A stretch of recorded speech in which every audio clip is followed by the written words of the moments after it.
single time.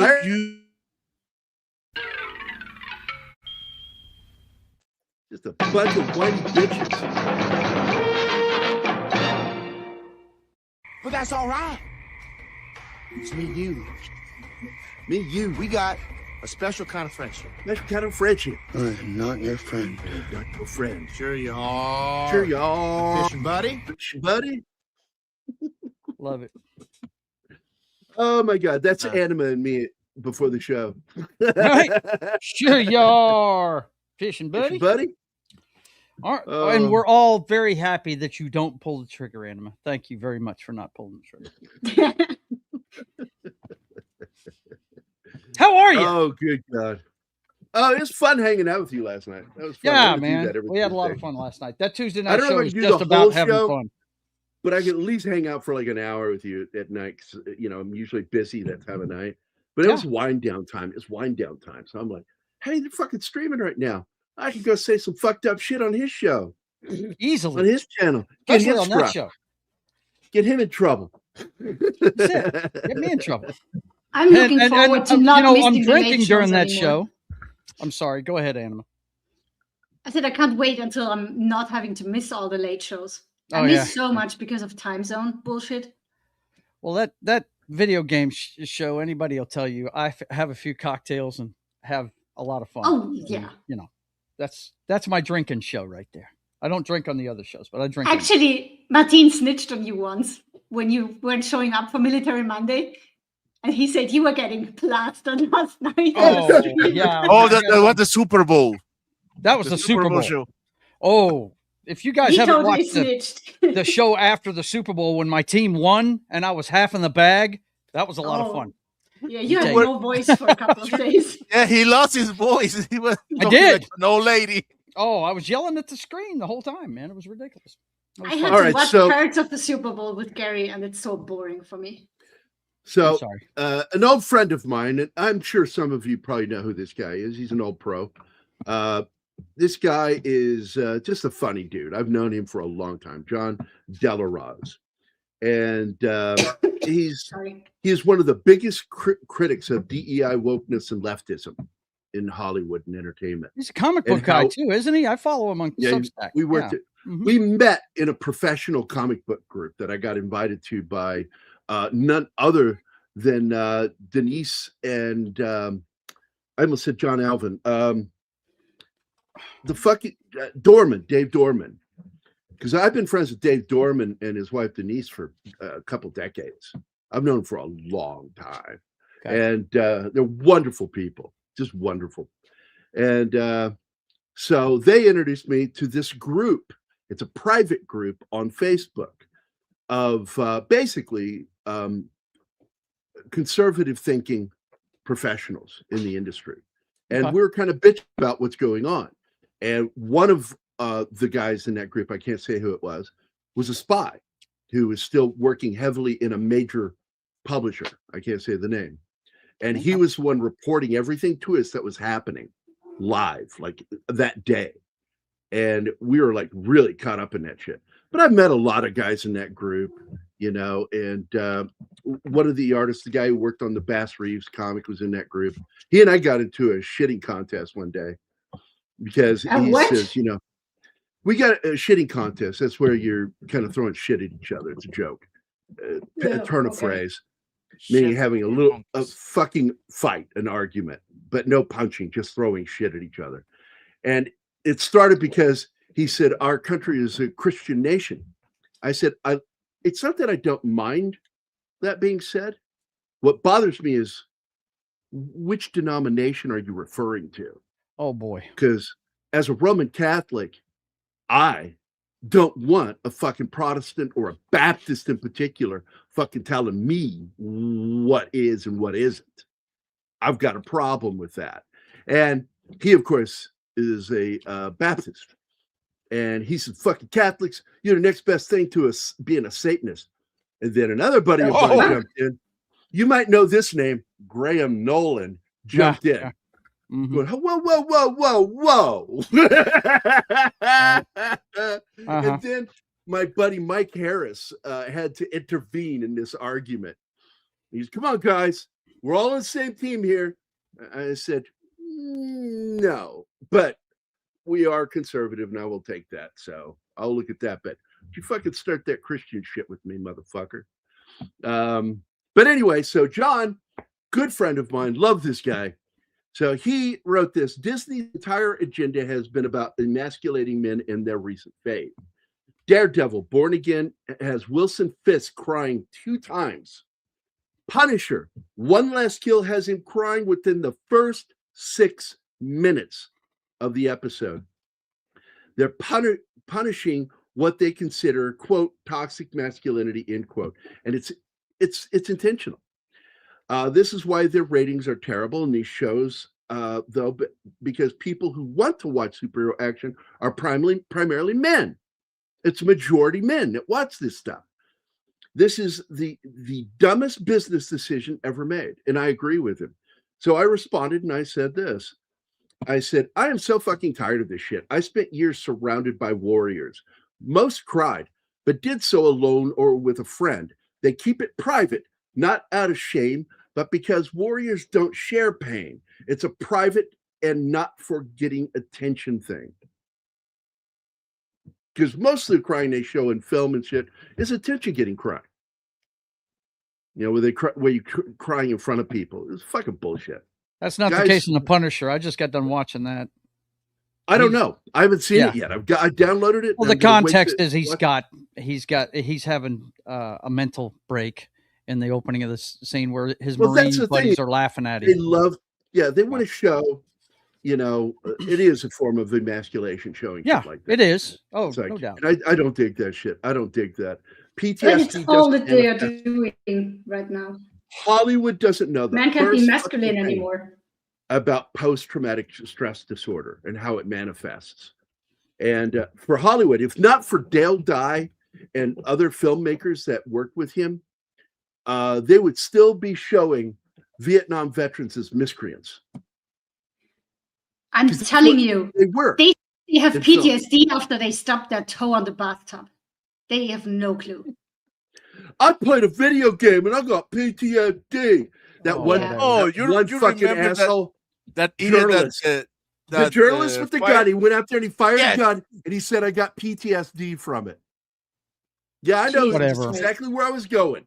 You remembered, I remembered that. Yeah. That guy is such a victim mentality of that generation, man. It's ridiculous. He fired a weapon in a firing range, and that gave him PTSD. What the controlled setting. Controlled setting. These people, man, I swear to God, these namby-pamby, pasty-faced fucking assholes. What did Deadpool say in that last Deadpool movie? Oh, what is it with you generation? Can't you just swallow it and turn it into cancer or something? Talking about the friggin' victim mentality. Yeah, it's pretty bad. It's pretty bad. It is bad. Mm-hmm. But to get, I want to transition back to this because I'm done talking about that. I knew you were transitioning. What's a matter of time? There's going to be transitioning. Whoa! Oh, thank God you're roboting now. I'll be back. Okay. Can hardly wait.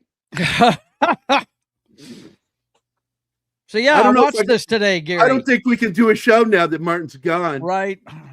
I'm not sure without the guy pulling the strings behind the scenes. I don't like doing shows without him. I got to be honest. Look what Snorty is saying. Look at that. My last pizza was overdone. I have PTSD. That's it. Hey, who was first in the house? Exactly. Hey, Snorty was first. Snorty was first in the house. So good to see you, Snorty. I'm glad you're here. Let me see. I think we owe you a video. Let's get you going here. Do the Snorty. Do the Snorty. Where is it? And I have trouble finding these videos, man. I really do. Well, they keep mixing up the. There it is.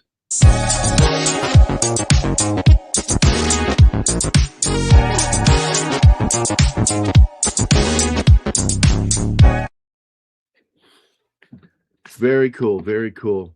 Who else is here right now? We've got Snorty. John Whitaker is here. Hi, John. We got Gambit. We got John the Beagle Dad is here. What's up, John? Hey, Beagle. It's always nice to see you when you pop in, buddy. Of course, Penny is here. And Reese Read here by too. Nature. Yeah, Reed and I were interacting on Twitter this week, on X. I still call it Twitter. It's still Twitter I to do me. too. It's pronounced Twitter. But it wasn't until January of this year that the Bluebird finally disappeared from the page for me. Really? Yeah. I'd logged into it. You It got was still the stuck with that for Bluebird. so long. It was Yeah, I weird. showed Anima. I'm like, look at this shit. And it going in finally January of this year, it dropped and I got the X. And I'm like, all right. Now I feel properly X'd. So, Bird was nicer. so John says, hello to everybody. How are you all? We are doing very well, my friend. And so that's Gary's backdoor appearance in the stream. It's the bare minimum of a backdoor. Oh my God, dude, don't even get me started on this shit. Don't even get me started. Like, fuck that movie. This shit has to bomb so hard for what they're doing. It's just trolling at this point. It is a moral imperative, as Val Kilmer once said in a movie. It's a moral imperative that we must not go see this movie. Oh, not even for free on a pirating site. We have to let it fail because of how The Odyssey. stupid this movie is done. Oh, okay. The new Odyssey film. Okay. Do not, if you care about this shit, that the DEI crap and the abuse that Hollywood has done with it, that they've got a 5'1" fucking trans girl, female to male, playing Achilles. Achilles, I was such a big fan of her also, too, man. Nolan is giving us Helen of Detroit instead of Helen of Troy. Yeah. And by the way, she plays her sister in it too. Yeah, Like, I know. That is so fucked up. And they gave this hip hop artist a role in it because Nolan believes that these stories came down to us in spoken word form, which is directly connected to rap. That's his logic. Dude. Yeah, I heard that and I was like, wow, really, man? Like, we didn't have spoken word until rap. Now I understand why they've, some of the dialogue in that damn trailer is so bad. I used to think he was a smart dude. I think he's a fucking idiot. I love his movies. They're using modern English. I'm going to go see it because, as far as I'm concerned, he hasn't shit the bed yet. But he's very doing well it good with this movie. one. So he's using contemporary American English to tell a story that happened like 3,000 years ago. Well, that's because he's using Gary's Williams. Say it. Yeah, go ahead. Yeah, the feminist who wrote. She's a contemporary author. Feminist author, and she wrote her adaptation of Homer's Odyssey. And that is blasphemy. You think you can do a better job than fucking Homer? Fuck off. Which is why he says, wait until my daddy gets home, or whatever the fuck they have Spider-Man saying. Yeah. I was so offended by the language in that. Dude, it's as a European, I cannot even begin to describe what it feels like to have your fucking history violated like that. That's funny because I've had a lot of people yell at me when I piss off Bridges. Hey, European! No, I'm serious, man. I know, but I had to make a joke off that word, European. My last pizza was overdone. I have PTSD. Let's get to some more comments here. And I agree with you, by the way. I totally agree with you. To quote Arlie Ermy, quote, that's interesting. You know what makes me sad? You do. Maybe we should chug on over to Mamby-Pamby land, or maybe we can find some self-confidence for you, you jackwagon. I like jackwagon. That's a great one. That's a great insult, yeah. My favorite thing I ever heard said, and it's been used in film too, but I've heard it said in person, I will rip your fucking head off, fuck your neck, and fuck your neck. Like, I'm like, what? I will rip your head off and fuck your neck. I'm like, oh my fucking God. I will skull fuck you is another one I've heard. Yeah. You do that Full one more Metal time, Jacket. I will skull fuck you. Yep. And it's not just in the fucking movies. It's part of their lexicon, man. And by the way, they were the funniest dudes I ever saw, but don't get caught laughing. You laugh in here. Laughing in here. Do not show it here. They will smoke you. No, this movie looks awful. When you find out that the fucking Cyclops' eye is based on a vagina. What? Well, yeah. Which is why they're not showing it. They're not showing the face in the trailer for a reason, because it has a vagina eye. I shit good you Lord. not. Yikes. The Armand Assante version absolutely is the best version. It's my preferred version. They call it a miniseries. It's not. It's a movie that was split up for television in 2 parts. But when you watch it, it's a single fucking movie. It's Also, like 90 2 minutes parts doesn't make it a series. A series is at least 4. Well, they did the same thing with Salem Slot. It's a 2-parter. They split it up into That's 2 not a nights series. purely for ratings. That's why they do that. It's for ratings, to get more viewership for 2 nights. But Armand Assante, there's some really cool effects in that one too. I love the way that they did. It was like a puppet over the actor's head for the Cyclops. And Cyclops kind of looks like Danny DeVito to me. You ever? We'll watch it, Anima, because I love that fucking movie. I also love Danny DeVito. But anyway, that Reed, that version is my favorite version. Now I've talked about it on X. Well, you were, wait a minute, isn't that one of the things you and I talked about the other day on X? Or I saw you on the thread when I was talking about that movie. Man, look at Spider-Man No Way Home. You will find Peter Parker being a soy boy in that movie. Yeah, he's like, I'm so regretful that I made my decision. Maybe I should change my mind. Fuck off. You make choices in this life and you have to stick by them. Right or wrong.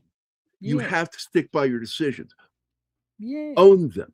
Own your fucking choices. That's what being a grown adult, not being a man. That's just being a grown-ass fucking adult. Making a choice and sticking by your mistakes and saying, yeah, I fucked up, but it is what it is. I tried to do the best I could. The Asante version was good. Just watched it the other day. This Kurt when it was written. Anima and I've downloaded it so you and I can watch it. And I do want to watch this movie. I love Armand Assante in that. That scene when he comes back is the best depiction of that scene I've ever seen. Yes. This is the only version of the Odyssey. And it will be forever, done right. Apparently. It was not overly Hollywooded up. It was done properly. Because the problem I've had with other versions, they overly Hollywood the movie. The one with Kirk Douglas, I like the movie. Ulysses, I like the movie. Yeah, but not my favorite. That was a product of his time. I know. However, that's what I'm talking about. They Hollywoodized it. However, it's so much better with Armand. The last one with the guy who plays Voldemort, Ralph Fiennes. I did like that movie. I did like that movie with him. I did not like I just did not like all the other shit that was happening. Oh, the ending's terrible. But basically the movie is Odysseus was lost in the sea for 20 years. His wife was affected, and he has to turn to apologize for being lost. What the fuck? I will tell you right now, Gambit, I have heard unfuck yourself many times in the military. That is something not just said during drill. Like, it is said later on by senior NCOs and officers. You better unfuck yourself. You did this. You created this problem. Only you can unfuck it. Lots of people in Hollywood need to hear that these days. Yeah. Yeah, but most of the people in Hollywood, well, for a long time, have been. I like the book too, but I read the book later. I absolutely would defend Salem's Lot, the original, with David Soul. Yeah, they made some changes, but it's fucking good. I consider it better than Stephen King's writing. Because Stephen King is, what he's good at is writing short stories. That is his meat and potatoes. What I have a problem with is when he writes a book, he gets really fucking long-winded. Great example of that is in my favorite book that he ever wrote, Pet Sematary. I think it is the single most consistent story from beginning to end of watching the de-evolution of this fucking character, the dad, the doctor. And by the end of the book, it made sense what he fucking did. Because in his fucking mental state, he believes fresh dead will be better. Because there's going to be more of my wife there than this demon. He was completely wrong. You know what they say about Stephen King books? Wait. You want to read one? Read the first 2/3 and then make up your own ending. Well, that's what I said in my first review I ever wrote for a magazine. I said the typical thing here, it was over It. I wrote a review for It. And I said the best thing to do is read up to the final chapter, shut the book, make up your own ending. It'll make you so much happier, because the scene with how they got to figure out how to get out of the sewer, I was so troubled by that. That scene is so fucking gross. Like, what the fuck is wrong with Stephen King wanting to write about prepubescent kids having sex? What the fuck is wrong with him? Why they haven't removed that from? He should give permission to take that out of every publication from this point forward. Like, that's fucked up, man. I won't ever watch Salem's Lot. I don't agree with that, John, because I think it's a good movie.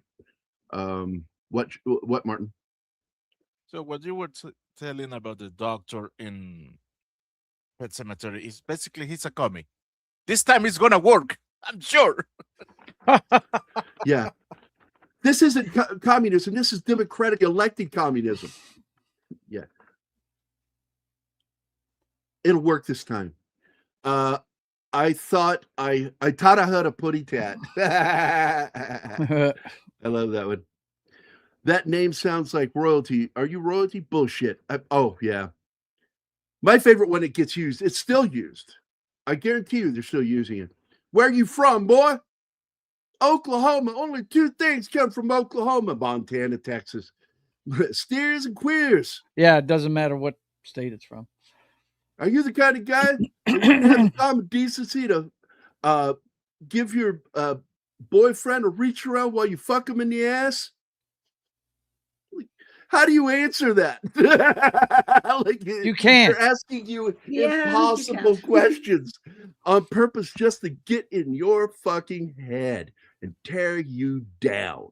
Because that's what Basic's all about. It's about tearing down who you were to make the new version of you, a soldier, a warrior. And you got these guys that can't be torn down. I wasn't torn down. Why? Because I actually wanted this. I wanted it. I wanted that. I don't know about you in Basic, but nah, man, that shit did not faze me one bit. Oh man, I knew what was coming. I'm from a military family. I knew exactly what was coming. That's what she said. Well, you asked me. Anyway, yeah. That's what she said. I knew what was coming. I already told you I got dropped friggin' 10 times by every drill sergeant the first day because I had prescription I think it's your face. On. I think it's your face. No, it's not my face. No, it was the prescription sunglasses. You have, that too. They saw that and just went off. They were. You have a look on your face sometimes. I see it where it's like you're almost smiling, but you're not, because you have deep smile lines that are always there. Yes, sir. It's because I'm glass half full. I'm not a nihilist. You know what I'm saying? Are you calling me a nihilist, bitch? No, I'm not calling you a nihilist. I'm just saying.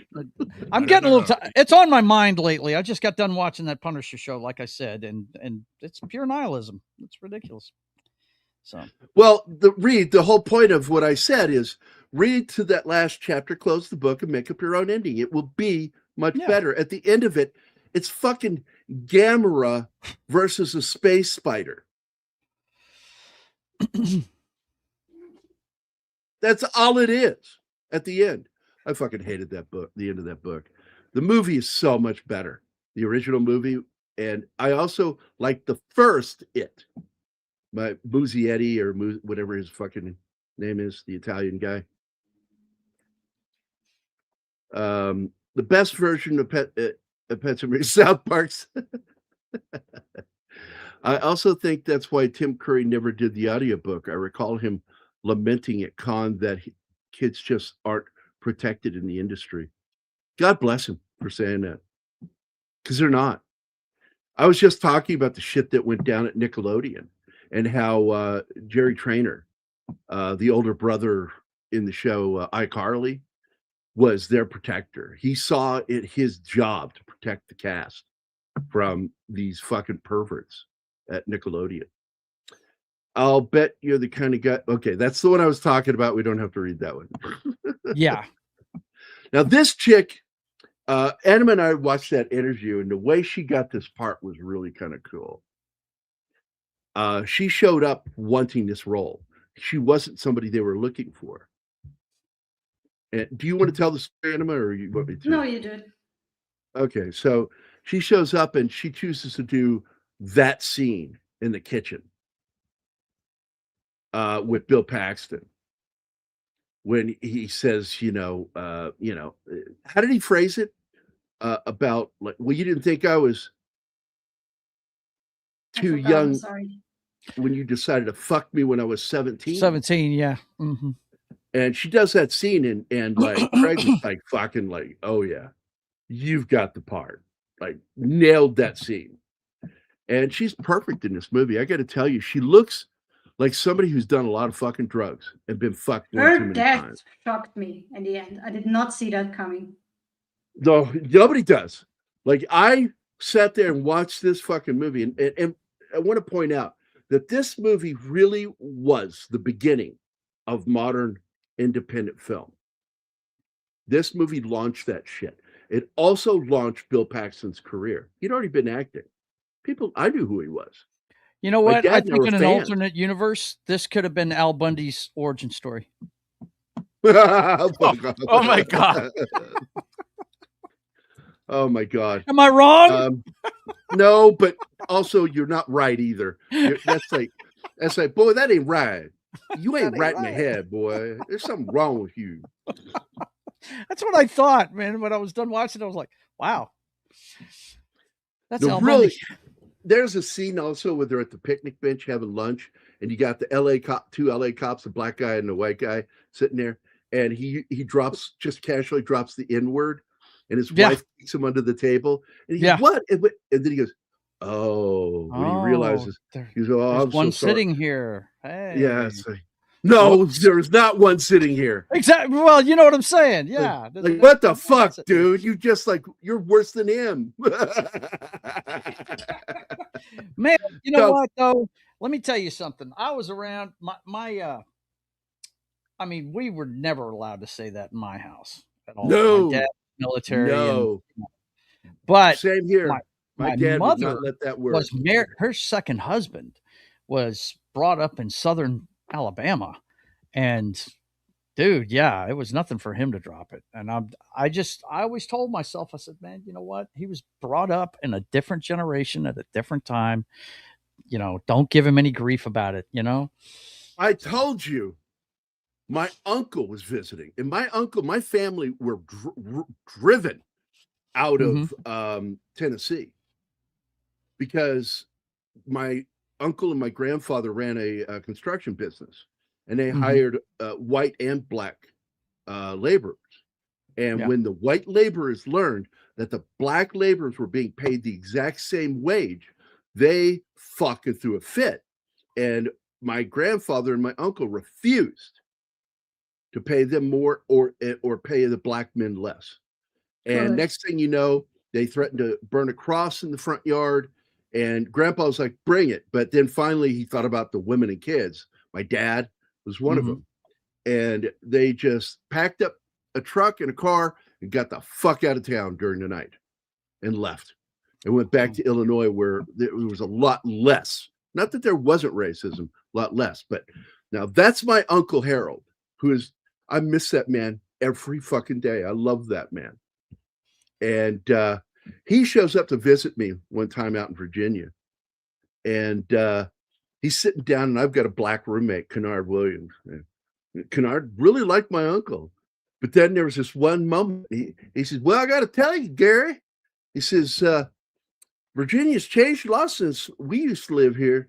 He says, this area right here, there's a lot more. I'm going to say the word. This is for historical purposes. There are a lot more Negroes here than there used to be. And I went like that when he said it. And then I immediately turned and looked at my roommate, and my roommate was like, that, like, look. And I looked at him, and he looked at me, and I went, I'm like, Tom, don't do anything. Don't do anything. And then I explained to him later, I said, he grew up in an area raised in an area where that word was the common parlance. It was not considered racist. The other word was the ER, the hard ER, which is a word that, like I said, was not allowed. The other one was perceived as like the normal way of what you called them. And so it's always bothered me that happened, that he still used that word. Yeah. But it was still, look, I love my Uncle Harold, and I know he wasn't racist. I know that he put his life on the line for civil rights, as did all my family. Every member of my family stood up for civil rights. And but anyway, going back to this movie, this scene is what caused so much controversy.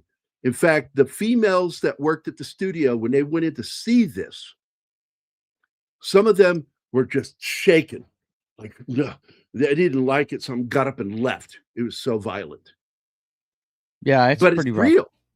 It's Mhm. real. It Yeah. has that real feel to it. And you have to understand who these three people are. And you learn who they are from this scene. You find out she's still a good person inside. Yeah. That there's a good person in her, hidden by all this other shit. And it's through abuse, because you know that guy fucking hits her. You see it in the movie. Mhm. She's an abused woman that is beaten into place as to who she is. And there's a good person trying to get out. And finally it escapes when she gets hit in the head with a bullet. It went right through the hole. Yeah. No, I'm being sick and mean. But I'm going to tell you why this movie happened. Because this movie would not have happened if not for the Police, the band. Do tell. Anybody want to ask me how? Okay. Do tell. It would just be really nice if you guys were like kittens and got a little curious and asked. Oh, man. Well, I wish I could do yeah, better. that's Dear. why I you're- really do. I wish I could do better. I really do. Joe, that's why I'm going to call you better, Whiskers. Senator. I'm going to call you Whiskers now. Because you're I curious am like- a cat. That's why I'm ignoring you, Gary. Cats are curious when they hear shit. That's bullshit. Cats don't ignore me unless they're mad at me. So anyway, Go figure. so this movie, when you watch the opening, what's the logo? You guys remember? No. Let me Us- let me pull it up here. It's not something I usually pay attention to. I don't know if this will be shown correctly, but we'll see. There it is. You can see it over the logo. That is Nice. IRS. IRS was founded by two people.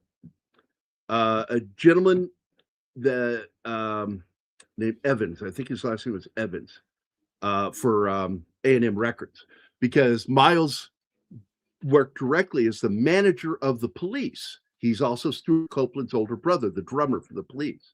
Miles worked directly with A&M Records, and he talked him into creating a new division called IRS, which stands for Independent. What is it? Hold on, let me look it up. Hold on. Internal Revenue Service? No, No. Don't believe that's it, Martin.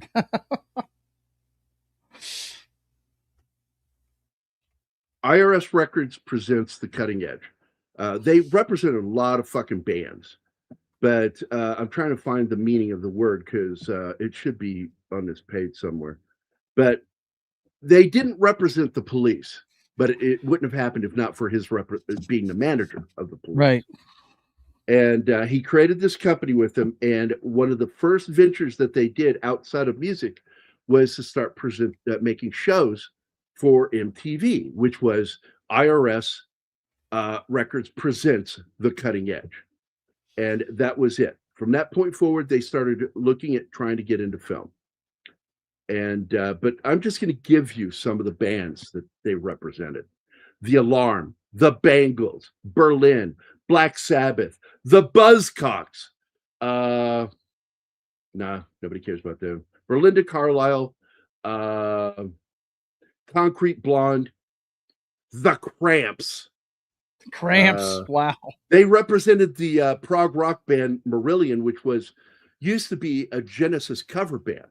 and then they became their own band and wrote some great fucking music. Dada, the Dead Kennedys, the Fall, Dead Kennedys, Fine wow. Young Cannibals, the Fleshtones, General Public, the Go-Go's. God, I'm trying to look for some of these names. Some of these everybody names will are know. just insane. Yeah. They're great names. Gary Newman, Gary Newman. Oingo Boingo, REM, REM. Skafish, which I knew them because I like punk and ska. The Stranglers. Good God, there's a band I haven't heard about since the 80s. Wall of Voodoo. Fuck, man, that dude. Oh, that's a sad story. But I love Wall of Voodoo. And that's it for the really well-known ones. But they represented close to about, what is that? That's 1, 2, 3, 4, 5, 6, 7, 8, 9, 18, 36. That's over 50 bands they represented at IRS.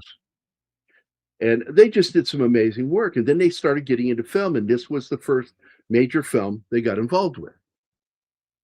And they saw the script, fell in love with it, fell in love with Craig as the director.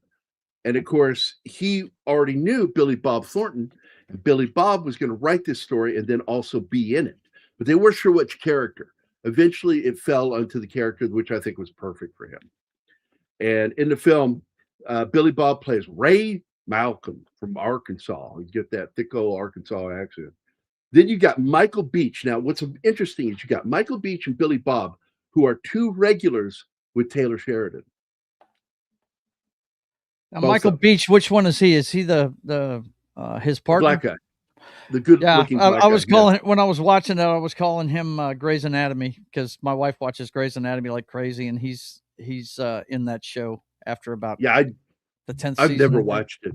Yeah, he's in it. I watched the better version of that show called Scrubs. Right.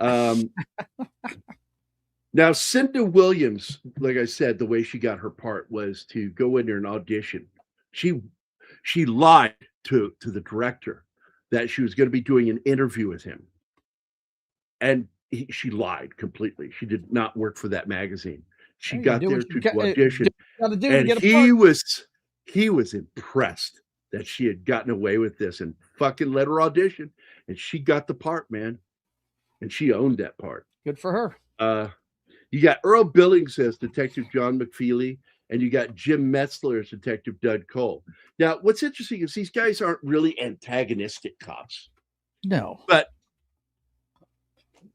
what you suspect they don't respect him. Because we're shown how he acts. That he's that overtalker. He talks too much. Yeah, he's a cheerleader. Yeah.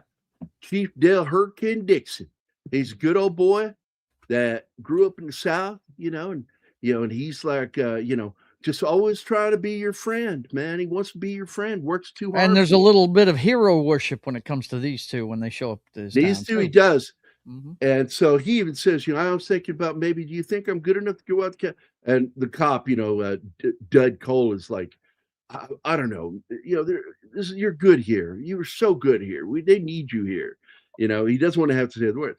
And then there's Natalie Cannerday that plays Bill Paxton's wife in this. And she is a very good actress. She's from the area, and she's from Arkansas. And he liked working with her so much that he brought her back for Sling Blade. She plays the mother of the kid in Sling Blade. Same actress. Very good actress. And I love that accent. I got to be honest. I love the Arkansas, Texas accents. I love them. I love the Missouri accent. I just don't like. Yeah, a lot of those locations that they were showing was pretty close to where I live. Texarkana is just about less than an hour north of me. Yeah. Oklahoma's got its own little accent, which I do it when I do my impression of TJ that night that he fucking burned me. when I said I was going out on a blind date and Marshall goes, "We're gonna get you some ass, huh?" And Marshall goes, "Shit, he couldn't get no ass off a toilet seat." That's Oklahoma right there. Yeah. Fucking TJ, that cocksucker. Production wrapped in May of '91. Okay, okay. That's for the chat. Let me tell you, the worst part of this movie happened behind the scenes, but it led to a better ending. They had set up the shoot and had brought in a crane in order to do a full pullback as Bill Paxton lays there bleeding at the end with the boy. And it pulled back to show this image of all that cotton surrounding his house. And the day before they shot, the farmer went out there and had harvested it all. Harvested all that cotton. It was gone. Oh, man. And he couldn't shoot the scene that way. But in the end, instead of pulling back, he pulled further in and made it more intimate. And I think that's the better ending. It absolutely works, yeah. This movie is a character study. And the thing I find interesting is there are things to like about every character in this film, even the fucking villains. You know, they have their own beliefs and how to do things. Like when one of the worst ones when Michael Beach, his character's name is Lane Pluto Franklin. And basically, he at one moment says, "We don't kill unless we have to. Be cool." Yeah, it's in the car when they're being followed by the cop. Yeah. And it's like, if only you felt that way at the house. Like, I freaked out when they made her go look for a kid. We can't have no kid. Well, he wasn't at that house. He was at the other location, waiting on word whether or not they got the money or not. But that's when you learn there's still good in her because she doesn't tell on the kid. He was just waiting on a phone call. As soon as he found out he got the money, he went in and killed the 3 that were in the living room where he was at. That's all he was. Yeah, they were 2 different locations. They were dead. Everybody in that house was dead. Yeah. The minute they walked in. So my preferred accent that I like, don't get me wrong, I like the South Carolina accent and the North Florida accent. But I like North Carolina and Virginia accents a lot. They're my favorites. And I grew up in Virginia, and I actually have a Virginia accent when I'm not trying, because I cover up for my accent. But when I get tired, I don't say tired. I say tired. Tired. Yeah, it comes out when you're tired. Yeah, tired. It's like that's what they used to do to people in the tarred and feathered. Yeah, tarred and feathered. And so you'll hear it. One time it slipped out when this woman had a thick Missouri accent. And she said something to me as I'm leaving Walmart and wishing me to have a happy day. I said, "Y'all have a good day too." And I went through the doors going, "What the fuck? What did I just say? Why did I say it that way? Why did I say that?" That really annoyed the shit out of me because I've worked hard to lose my accent. I'm what's referred to as accent neutral. It's like if I ask you to tell me where you think I'm from, you'll never figure it out. And that's because I did a lot of stage acting.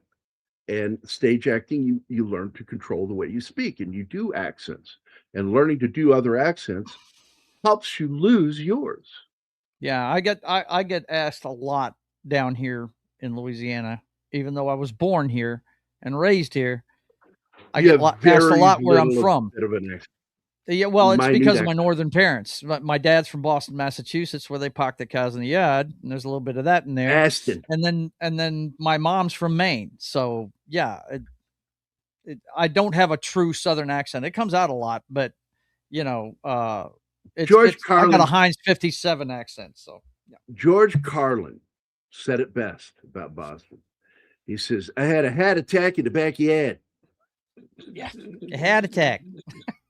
He had a heart attack. They don't for ours. They just don't. Because this is right after he had his heart attack. Yeah. And he survived. He survived the Widowmaker. Man. Tony, the rooftop. I'm telling you, aspirin, the minute you feel like you're getting symptoms, fucking pop several baby aspirins. Thins your blood. Yep, immediately. It's a quick. I was watching the game show Pointless a day or so ago, and Bill Paxton was one of the options for the last round. Oh, that's cool. Trivia. I love that. I miss him. He should not be dead. Accident. That's right. I don't speak with an accident. I don't speak with an accident. My family mostly have wiregrass accents, South Georgia and North Florida. But because I love the Georgia accent, by the way. I love it.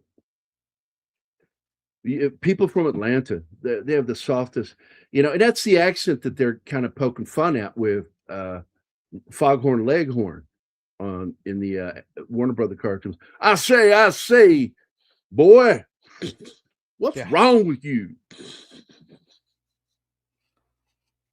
I love Foghorn Leghorn. I do too, man. That character is great.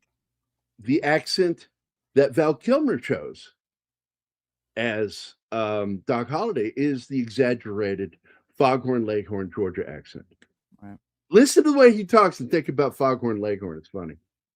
It's true. It's true. I think Brandon Herrera did a video on the guns. Oh yes. No, I've seen that read. Not only on the guns, with the OG Korean roof. Yeah, the Korean that actually, that was a tough motherfucker. I'm protecting my business. I'm protecting my home. I'm protecting my family. Boy, his cussing in this movie is so funny because nothing makes him sound more redneck than the way he cusses in this movie. Yeah. And I thought, this guy's a good actor. He comes off like he's a bad actor because the character's so awful. But that takes a good actor to pull that shit off. I love Billy Bob. He was all in, man. That's for sure.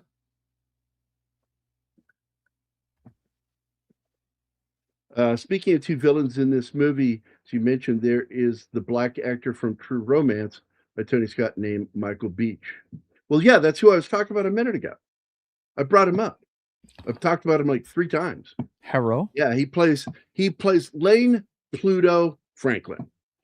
And he is the calm, cool, fucking psychopath. Yes, he's also an a IQ sociopath. Yeah, high IQ sociopath with psychopathic tendencies. You know who he reminded me of? He reminded me of the guy in oh God, what's the name of that movie? Serenity. The assassin in Serenity. Oh yeah, a very high thinking dude. You know, I will never try to say his name. I will never. Yeah, me either. I don't want to butcher that. I love that guy. I do too. My favorite movie with him is Red Belt, which I'm trying to get Anima to watch with me because she's going to fall in love with that. He is so good in that. Tim Allen is good in it. Actually acting. Like, oh, I fucking love that movie. Yeah. Ujjubu, whatever the fuck his name is. Like, I always say Cheeky Okafor. I don't want to fuck it up, so I don't say his name. Chutal Ejiofor. It sounds like a name that Steve Martin made up for a man with 2 brains. It's like, I'm Dr. Huffar. Huffar? My name is Anne Amelmahay. Steve Martin. Oh my God. But he is such a good fucking actor. I shit you not. He owns every scene he is ever in. Yep. Owns it. Yeah, I don't care who he's acting against. That is his scene every time he's on there. And I'm looking forward to Back Rooms. I'm telling you. When I saw the fucking videos made by that guy that made this movie, I'm like, this is terrifying shit to me. Mm-hmm. Terrifying shit, all based off of photos from a department store that was closing down. It was going to be torn down. And they went in there and took some photos, and they had that yellow sulfurous lights in there. And it made it look so fucking creepy. And so they turned that into this fucking spaghetti, what do they call it? Pasta, something pasta, creepy pasta thing. And now that guy made the movie, and he stars in it as the main character. That I can hardly fucking wait for this movie. It looks neat. It looks different. The Rufus T. Corn Pone of the great state of Florida. This film is a character study. Absolutely. That's what I was saying. Zero doubt about it. And yeah, you're agreeing with me. Thank you. You better agree with me, Gambit.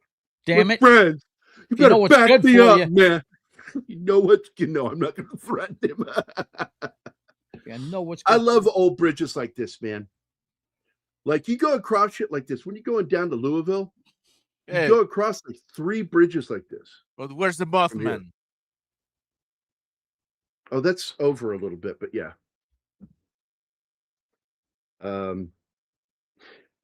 I want to bring up a couple of things while we're here because I forgot. We need to talk about this. One, my dad's best friend and a man who is like, I mean, he really was an uncle to me since I was a child. And I lost him over the weekend, but I didn't officially find out until yesterday because the family forgot to tell me.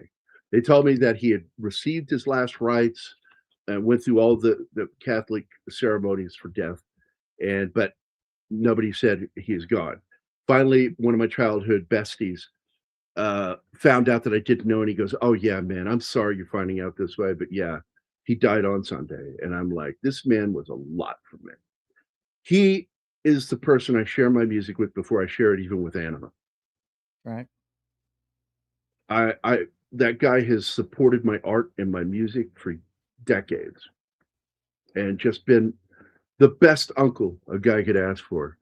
And he's gone now. And he was also my last connection to my dad because he was my dad's best friend. And then we also lost, let's see, where's it at? I don't see it here, Martin.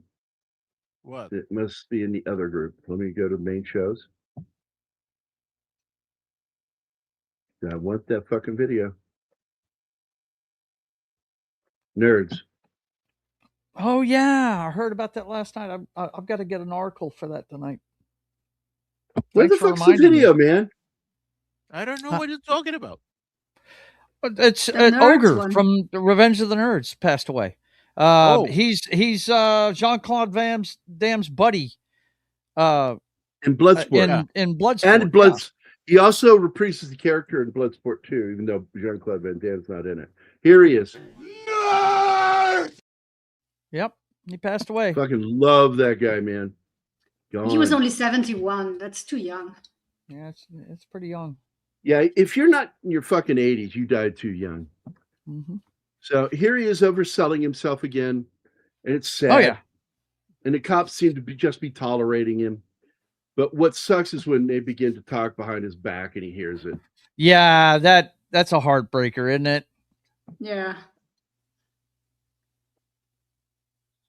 Yeah, and I got to tell you, Reed, at 3:00 in the morning, I was up working, and he sent me a message on Saturday night and Sunday morning, and he wrote, "I'm near death, Gary," just to let me know. And I'm asking him questions, not getting any response. And the next He response said he's I get preparing for his death. It was a weird message.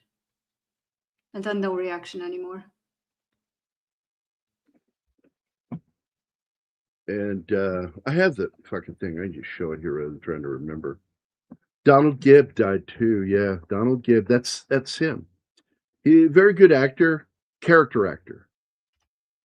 You know, it wasn't like he could play like Othello, but the guy really could fucking act. You know, and I like that about him. And I've read it. So here you go. There it is. That was the last message I got from him before he died. Damn. And that he thought about me to let me know. Shows you how much he loved me. Yeah. Man, it broke my heart I couldn't be there, but I know every single person in that room with him, I'm close with all of them.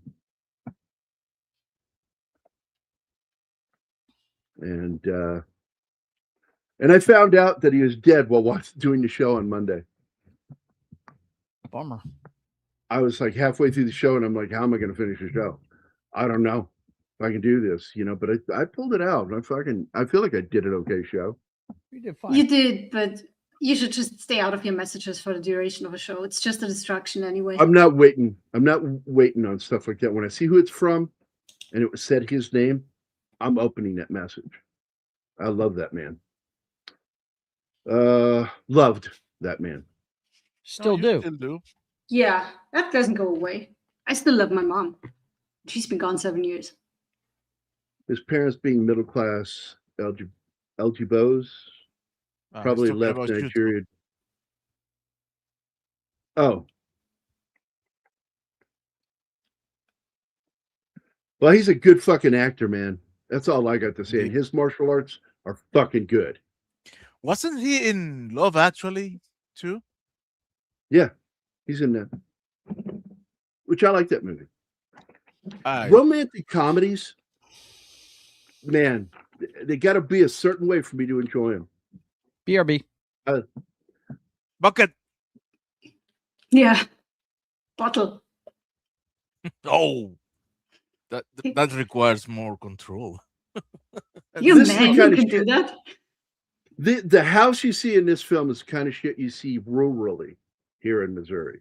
The same Rural. style house. Rural. I would like to go back in time and find the person who fucking created that word and killed him so that word never exists. Take him out. Rub him Just out. a word like Do that. him in. Somebody else will have to come with it. Why do you want me to whack a guy, off a guy, whack off a guy? That's, of course, the Godfather episode of Family Guy. Great episode. What can I do for you this day, the day of my daughter's wedding?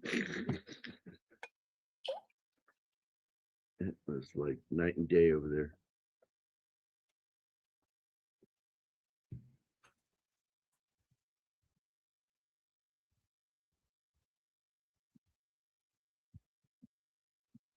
Yeah. This movie is so much better than people realize. It's probably one of the best films most people have never seen.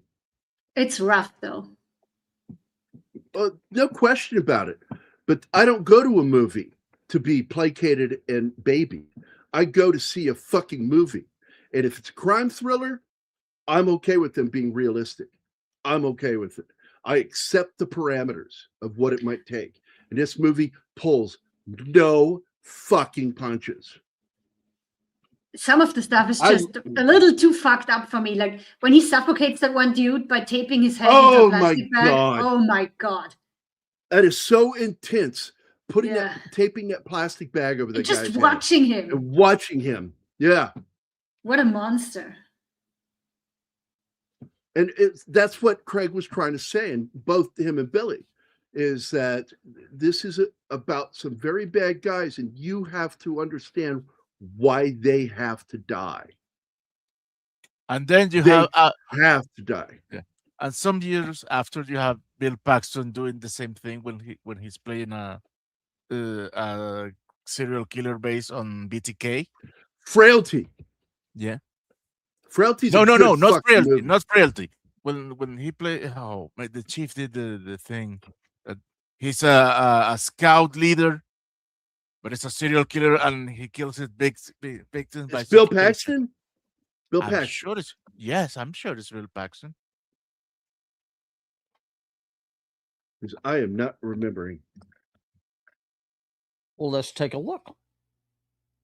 I'm looking now. Frailty is all I'm getting.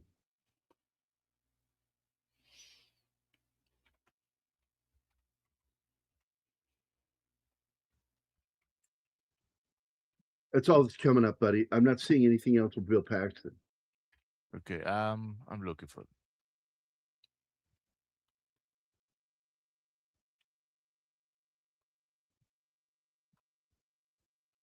Well, what day did he do the show?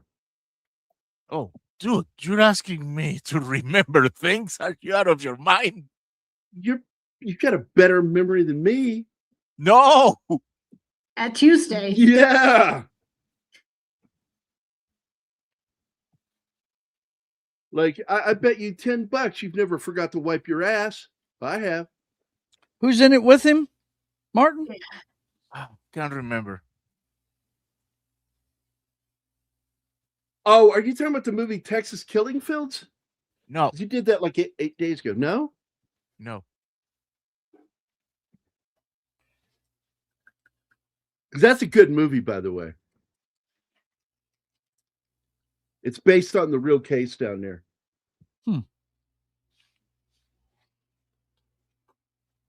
Yeah, all I'm seeing is Frailty too. Let's see, Blink Twice.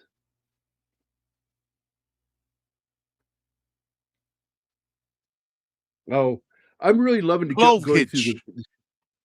Say What's it again? called? Clove Hitch. Clove Hitch? The Clove Hitch Killer. Oh no, it was Dylan McDermott. There Okay. we go. I've seen that one. And in the end, his kid gets him, right? Yeah. Yeah, I remember that movie. Yeah, there it is. The Clove Hitch Killer. Dylan McDermott came out in 2018. That's a good fucking movie, and the kid outwits Great him. movie. His own son outwits him. Good fucking movie. Absolutely agree. I love a good serial killer film where the serial killer gets caught. Their own fucking arrogance. It's always. And there's nothing better to me than fucking karma. I love the karmic payback plan, man. The karmic boomerang, baby. As my drill sergeant once said, karma is a motherfucker. I've never forgotten that. It's like, and I learned to accept it. Karma's a fucking real thing. And I love it when it happens. Karma doesn't always happen. It doesn't come when you want it. Sometimes maybe it doesn't show up at all. Sometimes But when it appears, does, it's almost always worth it. and sometimes appears as a chameleon. And again, the violence in this film is unflinching. It's trying to show that reality to you. And in order to understand how vile these two characters are, you have to see them do what they do. And you understand at the end why their death was so needed. And I loved it. I loved when they fucking died. I love Billy Bob Thornton getting shot in the ass. That shit's funny. and what's really funny is they're trying to work out how he was going to die. And finally, when he goes to the fence post, it was decided because he didn't like the stunt stunt performers' idea. That sounds stupid. You know, it's you're having him do way too much. And so it's decided, let's just do it simple. He gets shot in the ass. And so when he steps, the leg doesn't work. And he falls into the fence post because the leg ain't moving forward. Right. And then he rolls off of that and falls to the ground, shot in the fucking ass. And that's about as fucking real as you get. Yep. You know, I watched the footage of that dude that took on the cops in Cambridge, Massachusetts, with that automatic weapon. And they fucking, they smoked that guy, and you could see his legs stop working. He got hit in the leg. It was either that or the spine. And his legs just looked like they were like puppet legs. It just weren't right. Wow. And then he throws the gun away from him and starts flailing his hands. And what bothers me is when he did that, they kept shooting him. They fired about 7 more times. And I'm like, you know, I don't see that as him begging you to come kill him like some people were interpreting. I'm like, that's him saying, I threw the gun. I don't have a weapon. That's how I perceive that one. So I call the rest of that shooting questionable. And was he still armed? Possibly, but he didn't have anything in his hands. And and his hands were far away from his body. He had no chance to grab anything. They're up here and flailing around like he couldn't control his arms. They looked all fucking retarded. So, but I also love that story of that other situation where an armed either former service or prior service or active Marine was armed and helped the cop who was pinned down at his vehicle. And you know what the cars are called? Squad cars, right? They'll call them the office, jokingly. Okay. But it's also called the coffin. Do not get stuck in your squad I've heard car. soldiers call tanks that. Yeah. Well, if you get hit in a tank, you're fucked. Everybody inside's dead. Odds are against anybody surviving a blast inside because the ricochet effect. Yeah, we just saw that in a movie where the guy walks up to a tank, sticks his gun in, and just fires randomly because it will hit everybody in there. Pretty much. There's no guarantee that it hits everybody, but it's a pretty good chance that that bullet will ricochet enough to hit everybody in there. But it slows down. Every time it hits somebody, it slows down just a little bit. So you'll probably get about 4, maybe 5 movements that bullet inside the tank. You fire automatic in there, brap, like that. Yeah, everybody's fucking dead in there. Yeah, it's going to ricochet enough to hit somebody. Yep. Everybody is Hit hamburger everybody. meat if you do that. Yeah, if you fire a full burst, like 3 shots or up to 5, yeah, that's 5 bullets bouncing around inside that metal tank. That's a meat grinder right there. Somebody's making hamburger. Yeah. I hate laughing about it, but that's my dark sense of humor. I'm sorry. I also love all the locations using this because they were all real places. That's why this movie feels so real. It was. used Some of it was locals. miserable for them. Like the scenes in the car when they're driving, it was so fucking cold. That was a rough shoot for them. Night shoot too. Yeah, it's none of that Hollywood night shots. No, it was They real lit- night out on the road where she Oh. shoots the cop after the scene in the store. Oh my It God, was the so way they cold. shot that shot itself was designed specifically by Craig, the director, because he witnessed on the other side of a road a guy get shot and he emulated what he saw. That is what he saw. And when that cop gets killed, that cop was doing everything right until he turned. He should have never allowed her to not be within his eyesight. Yep. And it's something, movies like that help cops learn too.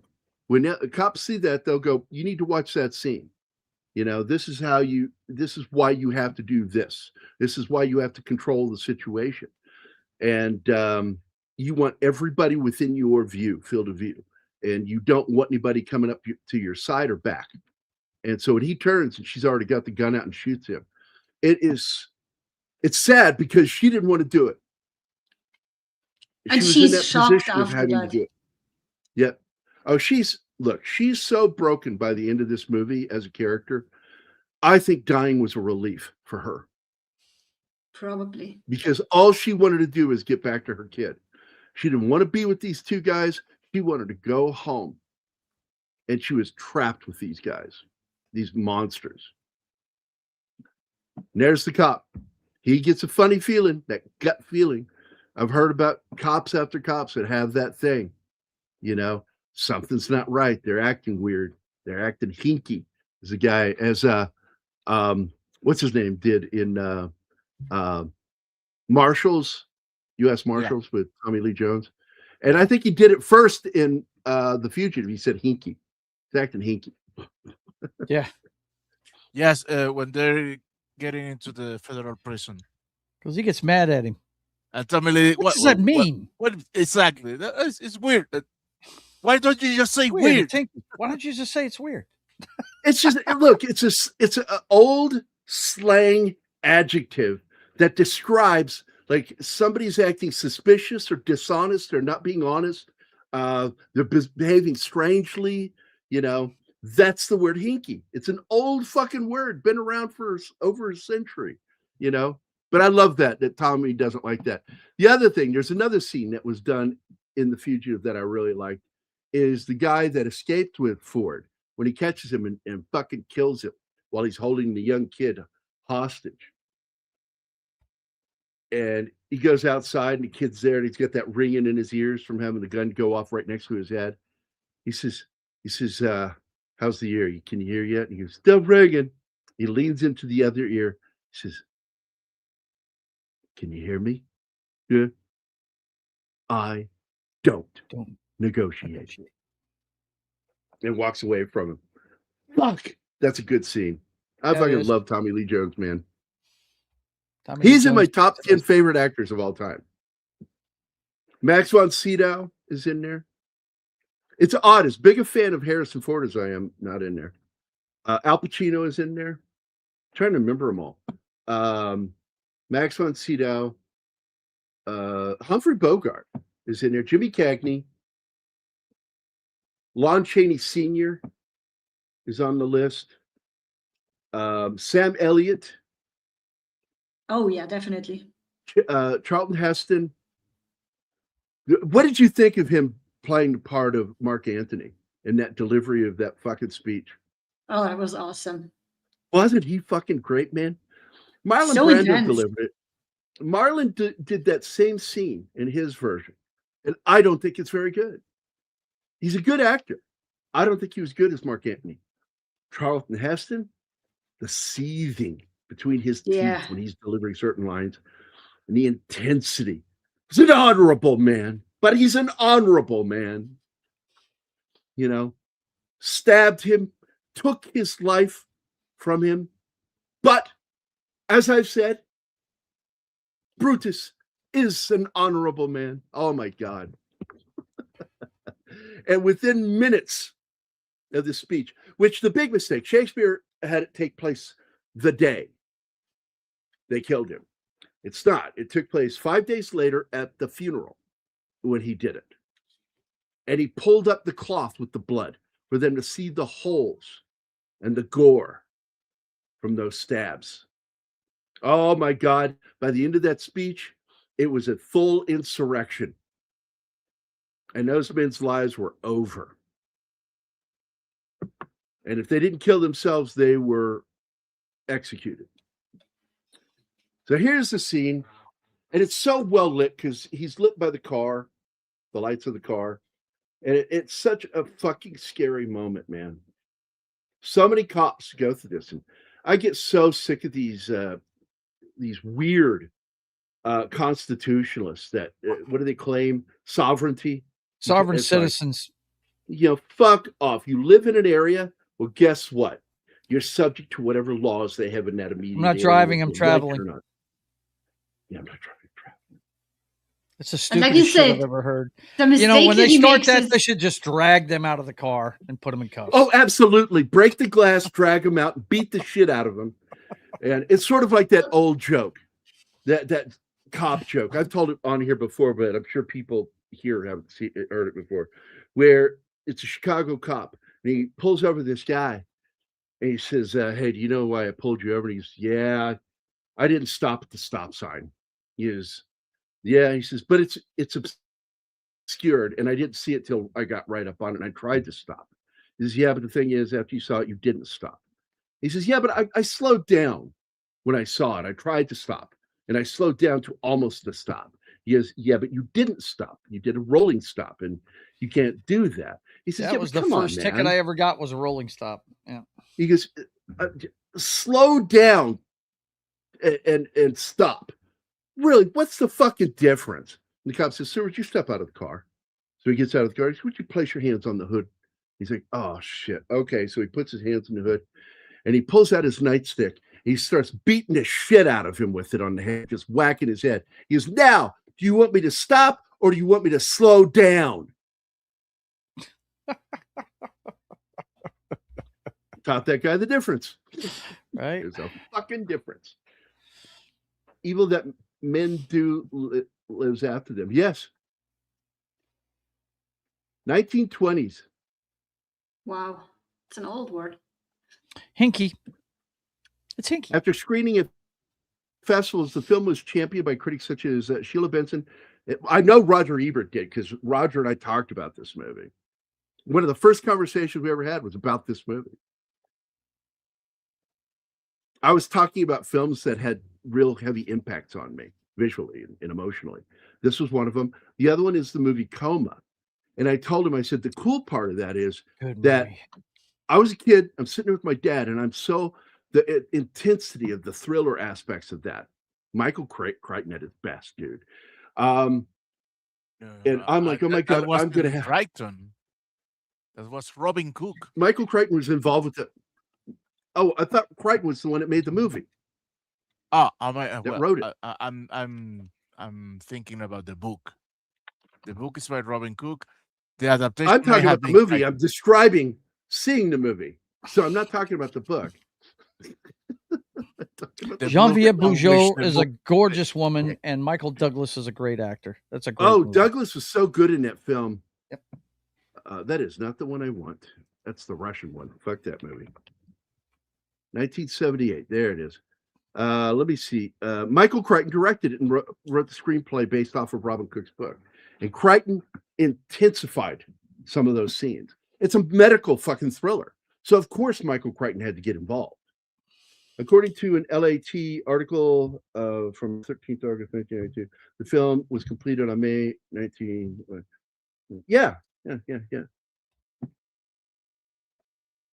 All right, here's the scene where they don't know he's there on the other side of that latticing. And boy, I've eaten a lot of restaurants with that fucking kind of latticing for a partition. It's weird.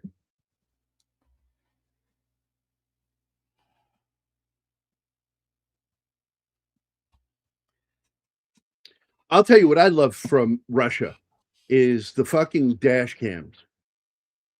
Some of the best fucking dash cam videos you've ever seen. Oh my God, the driving in old Russia. Soviet Russia. Holy fucking shit. Those people are The crazy. crazy fucking fights. Just insane dash cam footage. Yep. I was there when Caesar was stabbed. He didn't say et tu brute. He actually said vi actus ouch pointy. No, actus. Actus. No, acutus. Acutus. Is it ve or vi? Vi. Vi. So vi actus. Okay, that's very cool. I like that word. Genevieve Bujold acted as recently as 2018. Long career. Tiny woman, like Anima size. And She's like beautiful. a pocket-sized woman. Oof. I think Anima's beautiful too. Thanks for mentioning that. You're welcome. Yeah, it's called fan-sized. She likes to call her my pocket-sized wife. I'm gonna just carry I'm the her around pocket my wife. Yes. Nice. Carl Franklin directed Devil in a Blue Dress. Good movie with Denzel. Very good movie. Great fucking neo-noir.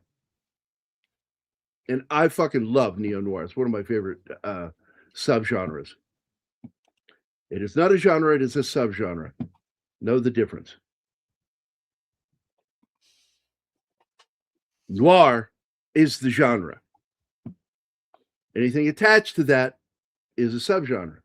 So like Blade Runner, Johnny Mnemonic, as well as all the books by those authors are all neo-noir or cyber noir.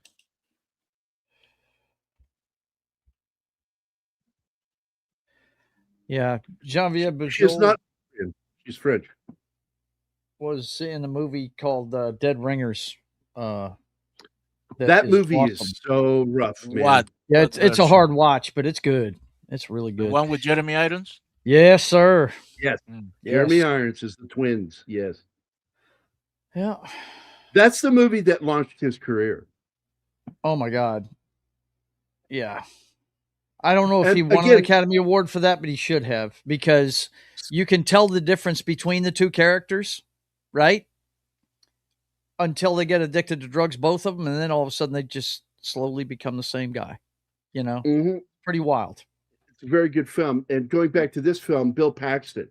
So I wanted to go into like what happened with him, because like he was like a what do they call that? A B actor or character actor, because he's very good at He playing wasn't a characters. character actor yet. He wasn't. He was wasn't not. a big name, and they wanted somebody bigger. Well, that's because he was a character actor. He's playing secondary characters and specific kinds of characters, like the brother in which we're doing this movie this week, Weird Science, which is a great fucking fun movie. Oh yeah. And we're doing it for Sci-Fi Saturday. Yes. But he gets turned into a giant fucking turd. I thought it was a booger, but oh God, no. That's he's a pile of shit. I forgot. And he's so funny, the voice and everything, just great. I fucking love Bill Paxton. This movie is what made his career. It changed trajectory of his career, because immediately after doing this movie, and because of this movie, he was auditioned for Apollo 13. And it's only because of this movie. And doing Apollo 13, got him the next big role because Tom Hanks was offered the part. He turned it down and says, "You know who you need? Bill Paxton." That one's called Twister. Yeah. And that was it. Those 3 movies, and Bill Paxton made it. And then Hollywood doctors had to kill him.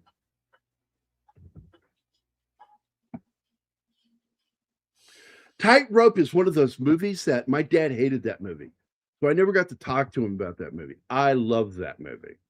He did not like how Clint Eastwood's character skirted that edge with the choking and all that shit, sex. That because as he investigated this killer, he began to try to identify and understand how this killer worked. And it ended up bleeding into his life. And so he started getting kind of a craving for rough sex, and Dad didn't like that. I said, it's a fucking story. Stop thinking that every character has to be perfect. I don't need perfect. I want real. I want believable. I hear Tightrope was David Carradine's favorite movie. Oh my. Bad Joe. Bad. When I see you, Joe, when we finally get to hang out in person, I am bringing a cricket bat and I'm going to whack you on the ass with it for that joke. That joke. I'm writing it down right now. I must hit Joe with a cricket bat when we meet. It's just a asterisk. Joke, man. Asterisk. Hold on. I need to write this down. Must buy cricket bat. There we go. Just so you guys know, I did not write that down. I will never fucking hit Joe. No, You're my give me buddy. grief for it, though. I will fucking give you shit for it. I'll probably throw a drink at you. Hey, how'd that taste? Oh, man. Too good. I got an appletini. Throw it in your face. Oh, How about those yeah. I'll buy one and throw it back at you. You throw an appletini at me. Good Lord. Yuck. At least hit me with a man's drink. You will get so sticky from that. So much Right. fucking sugar in it. It's syrup. Bujold actually filmed a scene in Voyager. Actually, she shot more than one scene on the bridge. Yeah, wasn't she supposed to be the captain of that? Yeah. Yeah. She was the original captain. She's still listed as her character is still listed as the previous captain. And she just got up and fucking walked out. She realized what Star Trek was going to require from her. And she says, I cannot handle this. Yeah. Well, hey, She know had a freak out thyself. moment. Give her kudos. She knew she didn't want to be a part of that. Although it would have been nice if she did it Preach. before the contract. Right. You heard it Right. here first. Gary offered to ruin Joe's back door. Nice one, also. Oh, yo. I know. Dick Tuggle. Dick Tuggle. What a name. That's sort of like the director of the Beatles movies and the Three Musketeer films and Superman 2. Here we Dick go. Lester. Check around and see if there's a back door. As I was trying to say, Dick Lester. His name is Dick Lester. And Mo. By the way, I did find the doctor over there, and I think it's El Cerrito where I found him. His name was Dr. Philip Niles. He's Filipino. And his card said Dr. P. Niles. And I looked at him when he gave me the card, no smile on his face. And I'm like, I don't know if he's so dumb he doesn't realize what he just wrote on his business card and gave me, Dr. P. Niles. And I showed it to my boss and he lost his shit.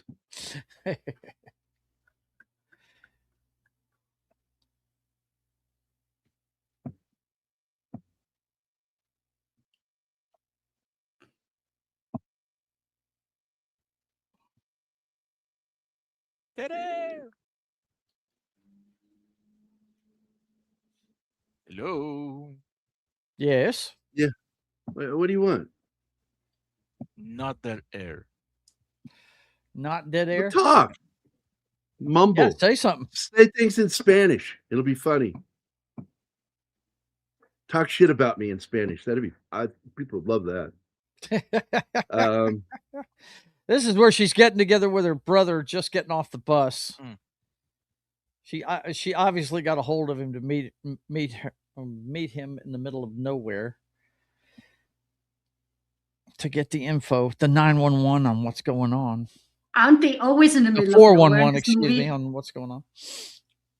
Oh shit! I remember that guy. Yeah, Robert Ginevin. Yeah, he's good in this film. This was his last movie, huh? I mean, it's listed as Dangerous Curves, but I think what it is he shot this movie after Dangerous Curves, because that was a TV series, so they probably took longer. And he's only in one episode. Stay tuned for Murder, Steel Magnolias. He's in that. He played the mayor.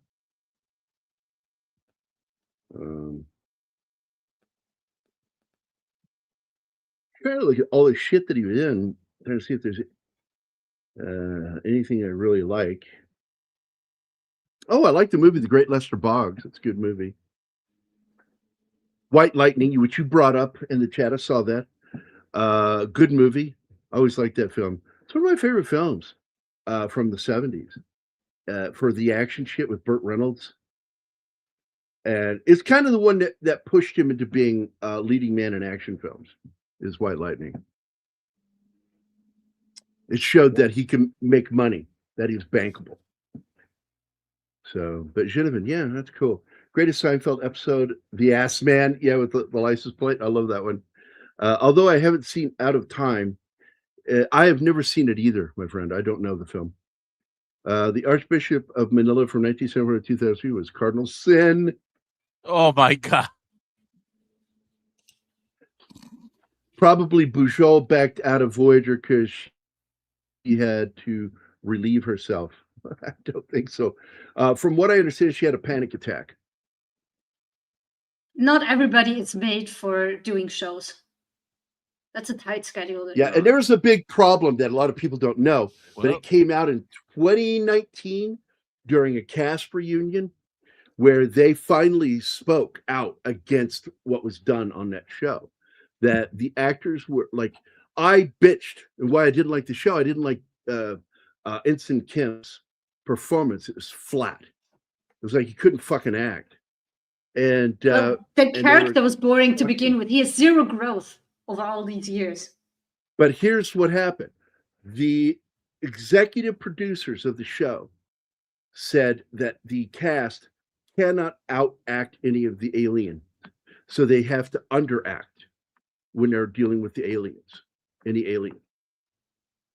And so you get these weird fucking flat performances, especially from him. And eventually it got better, but I don't think it was a very good show. I just didn't like it. I cannot stand Kate Mulgrew. She's in one thing I like. One thing. Guesses, anybody? No idea. No idea. Joe, I'm surprised you don't know. No. Oh, Remo Williams. Remo Williams.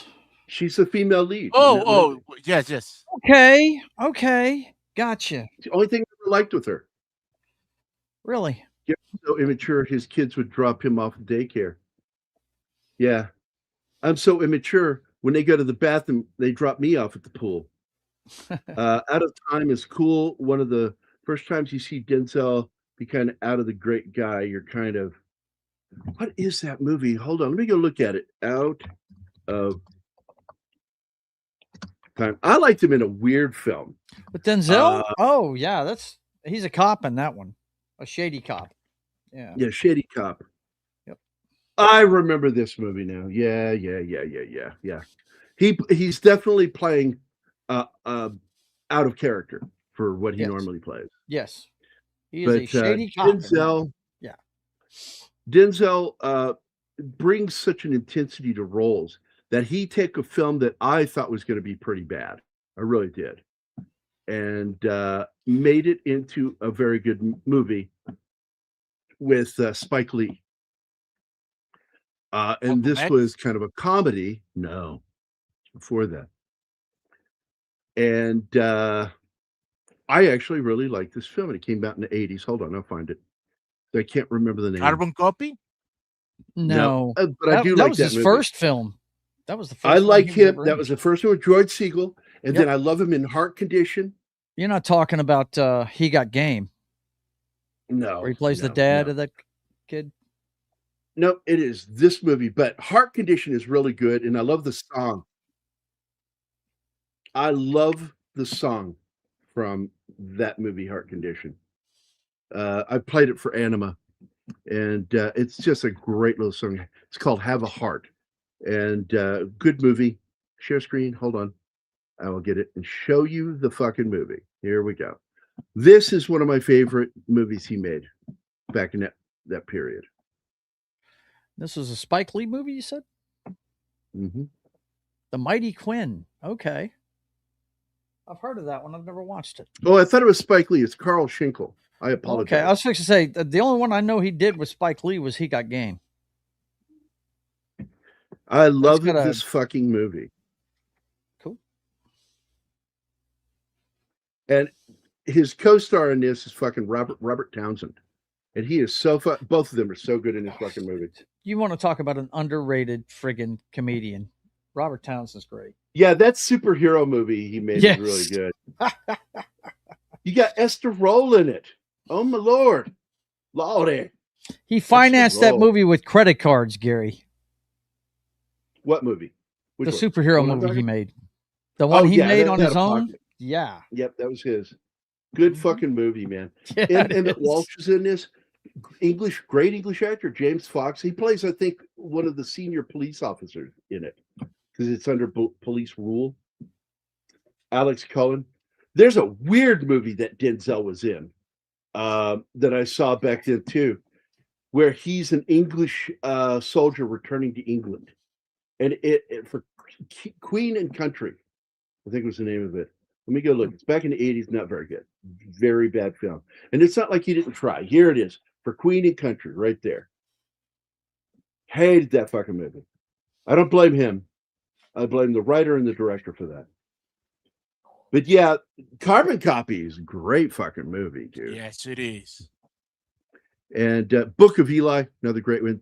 I'm not a fan of the remake, but it is a good film. It just, the ending is fucked up. They fucked up the ending. Taking a Pelham 1, 2, 3. Yeah. The ending. The original is far superior.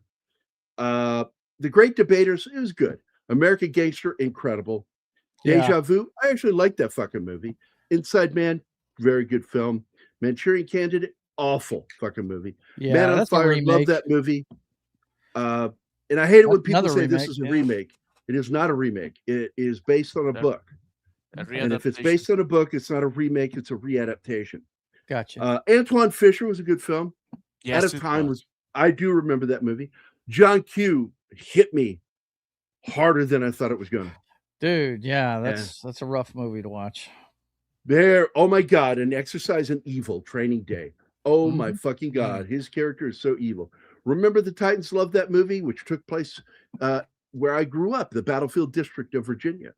And we knew these guys. Now I'm just going to tell you, that is not how it happened. That movie is full of shit. Like the movie The Hurricane, very good film. That's the one he should have won the Academy Award for. That's why they gave it to him for Training Day. He should have won it for The Hurricane. He was awesome. Absolutely. That movie is probably the best movie that year. Bone Collector, I love that movie too. A very good film. That is the third in the Denzel Washington, Peter Gabriel trilogy, where they did 3 movies together featuring Peter Gabriel's music. I like The Siege, but I had so many fucking problems with their logic. He Got Game. I got to be honest, I've never seen it. I don't know why. Didn't interest me. He plays the father of a guy that is being scouted for different schools and stuff. He's a really good basketball player. And well, I know the premise. Yeah, and Mia Jovovich actually she actually shows some acting chops in it. She plays I think she plays a hooker in it. I'm not sure. Guys, we have 20 more minutes left of Sideshow. Just saying. Well, hit play. So I'm going to just talk about some of these films. Fallen, great fucking movie. The Preacher's Wife is a remake. I prefer the original with Cary Grant. Courage Under Fire. I promise it's a movie, but it's also still a really good movie. Denzel's amazing in it. Devil in a Blue Dress, fucking great movie. Virtuosity, not a very good film, but again, it's the second movie with Peter Gabriel, and I love Russell Crowe in it, and Denzel is great in it too. Crimson Tide, one of the best fucking movies about when can you take command over a commander of a vehicle. Yeah, when is it mutiny and when are you actually doing the right thing? Okay? And so you get it from both sides, and you see both arguments, and you're like, God damn, this is a good fucking movie. Philadelphia, probably one of the best movies with Tom Hanks and Denzel. God, that always makes me cry. But I can't watch that movie again. It's just, once you know how it ends. It's a rough watch. You know who we got in that movie, though, was Antonio Banderas. We got to see him for one. Yeah, we got to see Antonio, a gay character. Yeah, he's very good as a boyfriend. Pelican Brief, it's actually a good movie. I really do like that movie. Much Ado About Nothing was a complete, it's part of that whole masturbation thing I've talked about with, what's his name? The Irish English director, Kenneth Branagh. Yeah. Period where he was just full of himself. And so he makes this one with an all-star cast, and it makes no fucking sense. The casting. His brother is a black guy. It's like, what the fuck are you talking about? Then Ricochet, I love that fucking movie. I love that fucking movie. I love that fucking movie. Kevin Pollak is great in it. Oh my God, John Lithgow as the psycho in it. Great. Mississippi Masala, saw it. It's good. Not one of those films I want to watch. Mo Better Blues, same thing. Great movie. Never going to watch it again. Heart Condition, I would watch again and again and again. I love that movie where he dies and his heart goes into Bob Hoskins. And so now he's haunted by Denzel Washington, who's, by the way, a fucking gangster. And so he has to team up with a gangster to find his lost love and help her. And he ends up falling in love with her. It's a great fucking movie. Gloria is one of those films. You told me about this. You wanted to watch it with me a while ago. I do. I want to watch that movie with you. It's on the list. Gloria is another film we need to do on Military Monday. The cast in that movie is fucking incredible. The movie The Mighty Quinn, again, he plays Xavier Quinn, the lead character, and it's a comedy with a little bit of action to it, and it's a good fucking movie. Did you say Glory right before that for Military Monday? Yeah, Glory. It sounded like you said Gloria. That's why it threw me off. Yeah, that one's fantastic. Gloria, you know the song Gloria. I love that song. That was his first Academy Award win. He won for Best Supporting Actor for that movie. Now, here's a movie that he should have got attention from better than he did. He played Steve Biko in the movie Cry Freedom, which is the first movie he did featuring Peter Gabriel's song that he wrote for the movie called Biko. And I love that fucking movie. Kevin Kline as, goddamn, what is his name? Kirk. No. I can't remember. I can't remember his character's name. Just can't. Fuck. I'm sorry. It'll be all right. The retrieval system's not working today, guys. It happens. It gets jammed sometimes. Some days are better than others. I'll tell you another film I consider a great film with him is the movie Flight, where he's got a hangover and verts the plane to save everybody. That is an intensely good fucking watch. And I mean, it is pure fucking thriller, horror. For a few minutes, that's horror. Anybody who's afraid of flying, that's a horror movie. So anyway, he started St. Elsewhere, which made him a star. Before he did that, he was in the movie for Queen and Country, terrible movie. Cry Freedom, which is a great movie. And then he was in another good film that I love, 1984, A Soldier's Story. Good fucking movie. Anybody remember that? It's got a fucking score of 7.2. Yeah, it featured Howard E. Rollins before he fucked his life up and died. It was one of the last films for Adolf Caesar. He plays Sergeant Waters in it. It's about the murder of a black soldier being investigated by an officer that works for the Judge Advocate General. And he investigates why this man was murdered. You find out who the killer is, and it's devastating ending. Yeah. It has a lot in common with A Few Good Men. Mhm. It's pretty cool. That's a good movie. It really is. The sergeant's a son of a bitch. No matter how you look at it, He he's a earned that total fucking bastard. murder. Yeah, He earned that murder. yeah, he did. He was He begging pissed somebody to everybody kill off. him. Yep. And then you've got this one film that we've mentioned 3 times now, and I'm going to mention for the 4th time, with George Siegel, Carbon Copy. That was his first And movie. I love that movie. I Yep. fucking love that movie, where this guy tells him, I'm your biological son, and he's black. And George Siegel's a white Jewish guy. Mhm. It's like, you're my son. And so it's great. Yep. It's a great fucking movie. So let me get over here to some of these comments. I missed a lot of these. Yes, Gary, Gloria is like someone's asked, quote, so how many leads can we have in a movie and not fuck this up? And well, the movie Glory, not Gloria, because you said Gloria, which is funny because that's what you thought I said.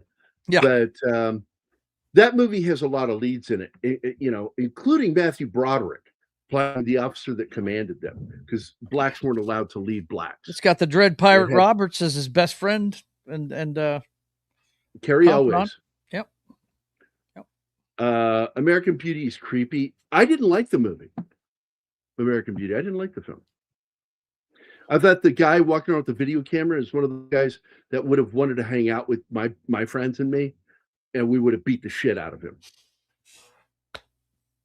Like, stop acting like a fucking tool. Grow the fuck up. Anyway, Roger Ebert was distracted that Glory looked too much like Cry Freedom. What? Due to being a white savior film. Oh, he can fuck off with that shit. No. God damn. This is where you see his socialist leftist fucking leanings. I picked at him so much. I can't believe he ever was nice to me. Because I would just pick at him. I'm like, are you a movie critic? Good Lord, or a political activist? Which one? I mean, it's their own people. It's the Morgan Freeman character that lays it down to them. These guys have been dying in batches for us. It's time we put some skin in the game, you know? Yeah. And one of the biggest insults is they throw the white officer down into the same mass grave. Yeah. He said he doesn't deserve an officer's burial and threw him down in there with all the dead black men. Southerners don't treat these guys very well. That ain't no insult, man. That was a compliment. Right? He went with his men, right? Something, yeah. Let's see. Where am I at? There we go. Speaking of Biko, one of my college roommates was in the 76 Soweto riots and had to flee South Africa. It got bad down there, dude. And I tell people, Mandela, it wasn't always that fucking guy you think is so nice that Morgan Freeman played. He was a militant activist. His wife was a murderer. His loving wife. Her favorite thing to do is take their enemies, stack tires around their bodies while they were alive and set the tires on fire. Oh, God. I forget what that's called. It's a name for it, and I forget the name. Ew. I read that, and I got nauseous reading that. The first time I read that, I was like 17 when I read that, 18. And I'm like, what the fuck? Oh, it spell checked you, John. Don't worry, dude. I thought maybe you were making a joke about what I said, that I sound like I said Gloria. Calling Gloria. I love it. Laura Branigan got fucked so bad by the record industry. She was a hit maker. And then she took a few years off when her husband got sick and then came back. And it was too late. They weren't going to work with her anymore. That style of music, power ballads, is out now. She's a singer. She can do whatever you fucking throw at her. Fucking record people. Gary actually did say Gloria the first time. Joe heard it right. Okay. I didn't hear that. I'm not going to argue. I mean, it may have sounded like I said that.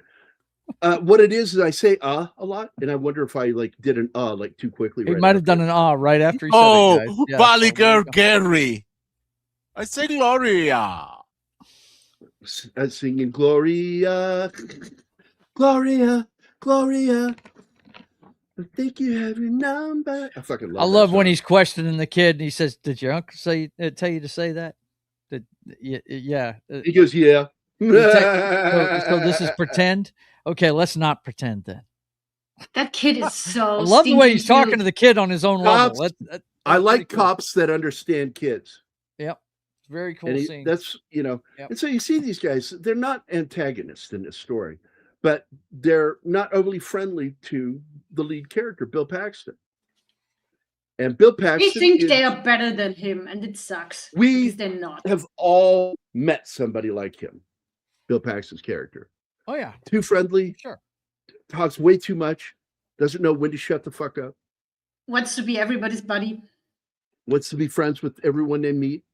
And it's not sad or tragic. It's just there are some people that are like that have that kind of heart. And I feel not sad for them, but I feel empathetic for them. I have an empathy for them because I know what it's like to not be liked by people. The sad thing is having that character paired with an inability to read the room. That will just get you fucked over and over and over. But his big wake-up call is when he hears them talking about him in the restaurant earlier. Yeah. That really was a wake-up call. It was. How the way he took it, he's perceived. Yeah. And how he took it, I thought was really cool because he took it like a champ. Yeah, he did. Yeah. They know he heard every bit of that. They could tell by the way he's looking at him. And then when something else came up, he said, "Okay, let's go ahead and move on." He didn't jump on it. Necklacing. Okay. What? That's what it's called. Thank you, Alpha. Oh, the tire thing? I got you. Yeah. It's called necklacing. And that's a horrific thing to do to a human being. Yeah. But yeah, he took it like a champ. He just blew it off. He was like, okay, I know where these guys are at now. It's pretty cool. What you're saying that necklacing is perfectly acceptable to do to an extraterrestrial. Okay. And here's the answer to that. I'm going to tell you, when we were working on a film with, this is when I first started working with Dale Dye or for Dale Dye. Dale's primary function, because he was going to direct the film, he took my screenplay, rewrote it, and basically turned it into Platoon. And I loved what he did. He took all of those incidents that had started in June all the way up to September in Mosul, the battle for Mosul. And he took them all and had them all happen in one day. And I'm like, that's fucking cool. And I read his script and I got goosebumps from it. Now, if you read my script, it's a good script. It's a solid script, but it tells you exactly what happened that day, how it happened. The only changes I made were the comedy. I added humor, military humor, grab ass humor. Like the scene where, because it really happened, where Ernie gets chased by the sniper. He has gone from vehicle to vehicle with the what do you call them, saddlebags of water to make sure everybody's staying hydrated. And he's taking a saddlebag each one, so he's got this giant broomstick with saddlebags on each side. He's having to drop it off at each vehicle, and he gets all the way to the end. He's been shot at already.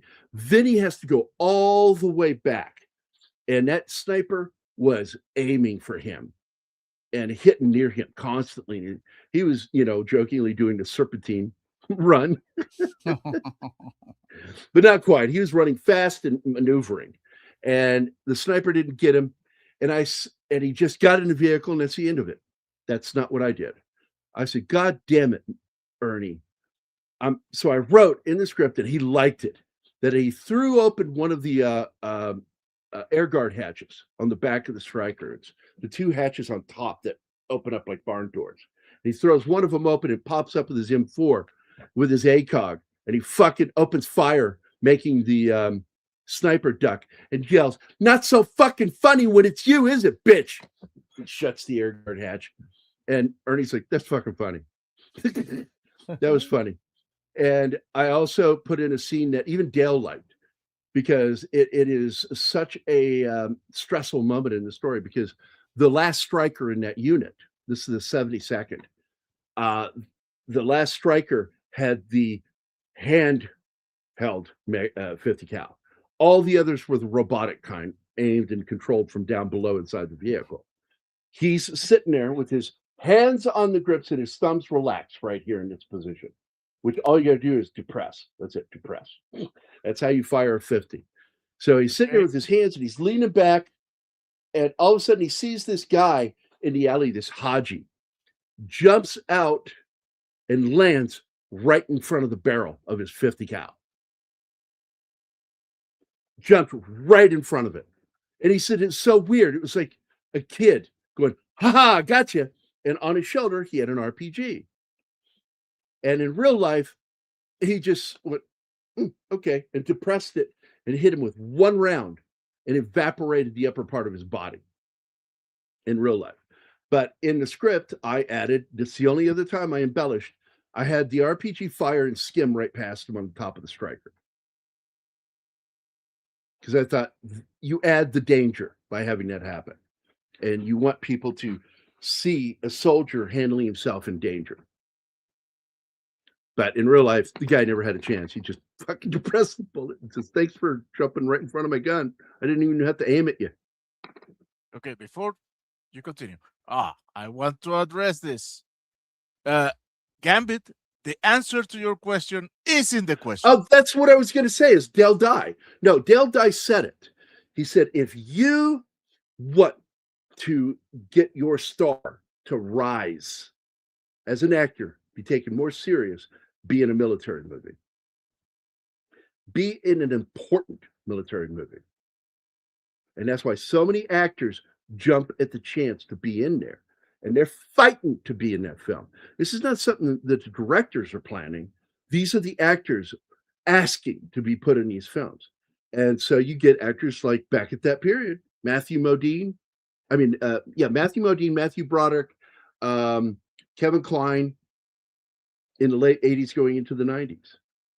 And a military movie will make your career more serious if it's a good military film. And that's why they do it. And for Ebert to say that just shows how fucking stupid he is about things. That he doesn't understand it or know that. I mean, this is a known thing within the industry. Be in a fucking military film. And I learned that from Dale Dye, working for Dale. He told me about it. He says, yeah, they do that. And I went, for real? I didn't know that they did that. Yeah, they want to be in these films. One of the actors that wanted to be in this film, our film, not this movie, but our film, which was called City of Fire, and was the Hispanic actor from that 70s show that played Fez. Yeah, he's on NCIS now. He has been for a few years now. Yeah. He wanted to be Ernie. He wanted to play Ernesto because Ernesto was Cuban. And so he wanted that part. He wanted it. And another actor that talked to us was Brad, because Dale had worked with him. And so he used his channels to get the Dale and talked to Brad. You just talked about him, Anima, yesterday. We were talking about him.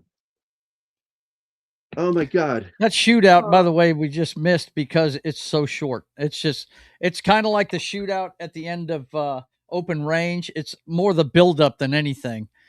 I like the thing. I knife you. Yeah. Take a bullet to the gut. Yeah, take a bullet to the gut, you son of a bitch. Yeah. I just want to add, be in a military movie to be taken more seriously, but please don't be like Charlie Sheen in Navy SEALs. Don't do that. Oh God. But okay. We need to address some people here. We have Benjamin Bratt. Yeah. I contacted Dale. Eakley. We have he was too old for Ernie. Yeah. And Monkey Jeebus. Hey, Jeebus. Long time no see. Tim is always here. Just so you know, Jeebus, we still use your face for titties. That's right. Oh my God. And he has a bridge. So, there we go. Yeah. There we go, Monkey. Open your back door, baby. Loosen your hands. No! I said get him a good one. God damn it, Martin. My favorite ones, dude. What are you talking about? He hates that one. And that is why I gave it to him. Oh, okay. I'm looking for a better one. I'm sorry, Monkey. You're never here. I want to give you something good. So I'm going to give you this one. This one, just for you. Baby, unlock your back door. I'm coming through that way tonight to love you for sure. That was so gay. Man, when he I talks love to that his fucking boy movie. and the kid doesn't know that he is the father. He just wants to keep the kid away from the dead bodies because his mom is in there. Now, I'm not going to tell you, by the way, that this is my top 10 list of greatest shootouts because it's a very realistic shootout. It really It is. Yeah. But it's not, it lacks the intensity of the earlier scenes. It lacks it. And that's why it's not ever going to be on my top 10 list. But I really do love this fucking movie. And it is absolutely on my top 20 list of greatest films ever made. I tell you what, I like to think he lived through this. You know? Oh, no, he's not going to die, but he's not going to be a cop anymore. Right.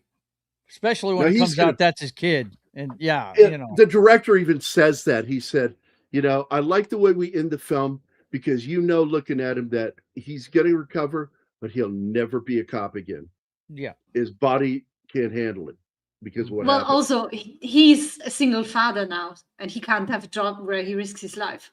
So desk duty it is. I don't think his wife will leave him. No, I don't think so either. That happened before they were married. I think the wife will take, No. Who's younger?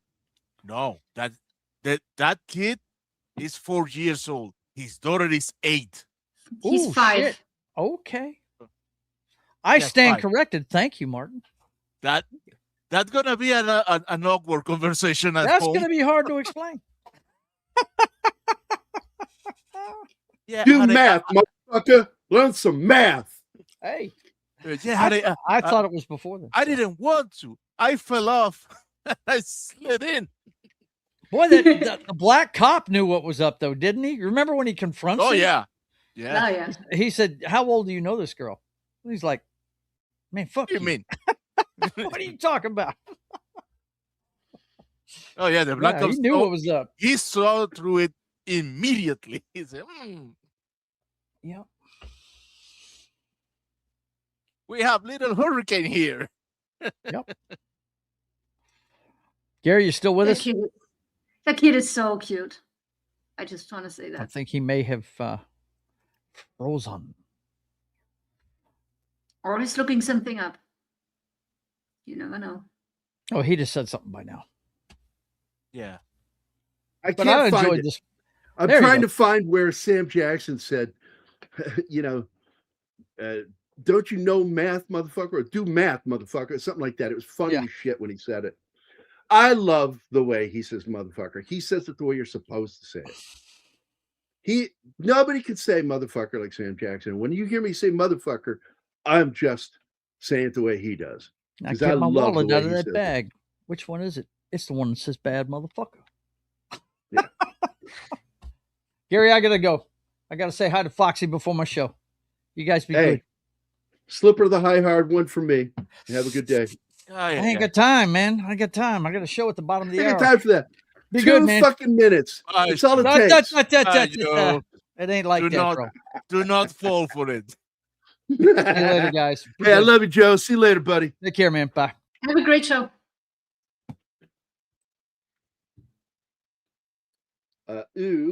Setting fire. Oh yeah, I'm telling you, that I got nauseous reading that the first time. Oh, I smelled burning tires once. That's not something you forget ever again. If you've ever smelled burning rubber, man, it's got a distinct smell. And then you also get the smell of somebody inside being cooked by this. Cooking human flesh. And on top of that, you get this soot that gets in the air. It's gross. And I remember just my imagination reading that just was like, I don't need that. Why'd you give me all those descriptions? Way too many describers on that moment. You really don't remember? Was it something that he said? Are the voices in your head calling Gloria? I fucking love that song, man. I really do. Gay, call me gay if you want to. Because like I've always said, you know, I'm a gay man trapped in a straight body, or vice versa. E. Clay is here. Oh, man, it's good to see you guys.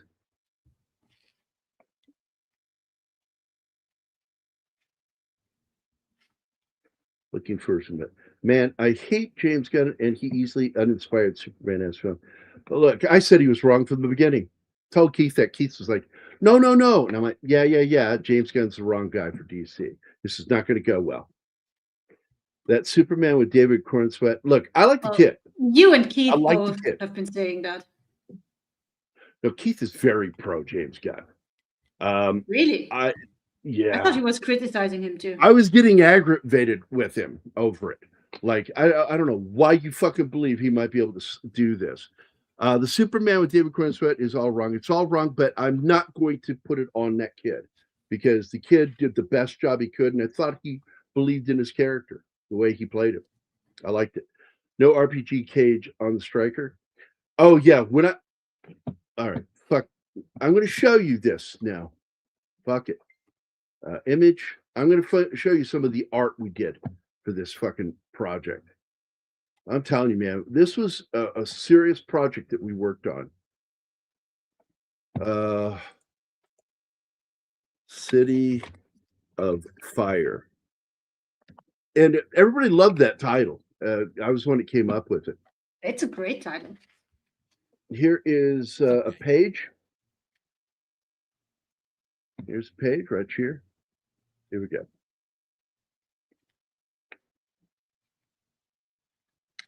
And what my buddy and I did, John, he and I were going to, I penciled and inked, he inked, I penciled, and we did these rough layouts, and we tried drawing these strikers, and we got frustrated because it's impossible to draw those fucking slats when you're doing pen and ink.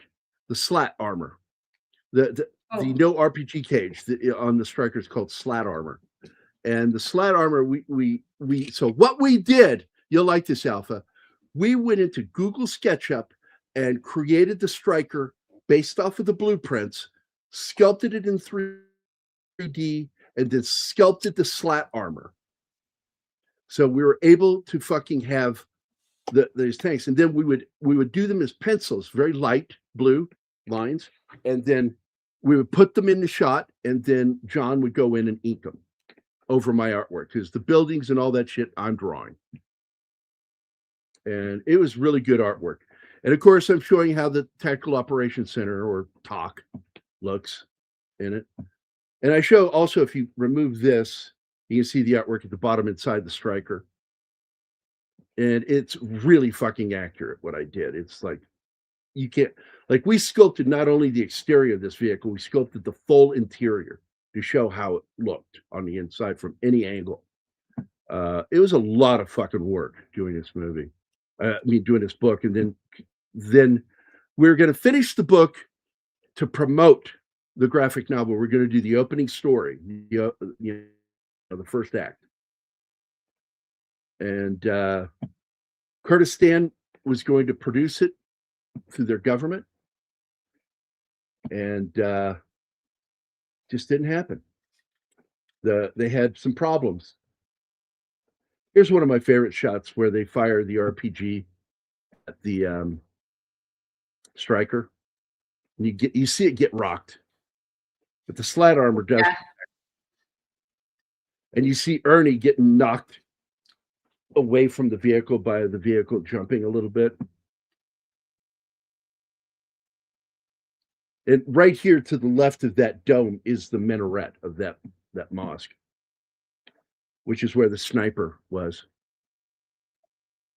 And we will never finish this book, sadly. It's just not going to fucking happen. This is one of my favorite scenes here, and it builds up to the scene with the fucking another sniper.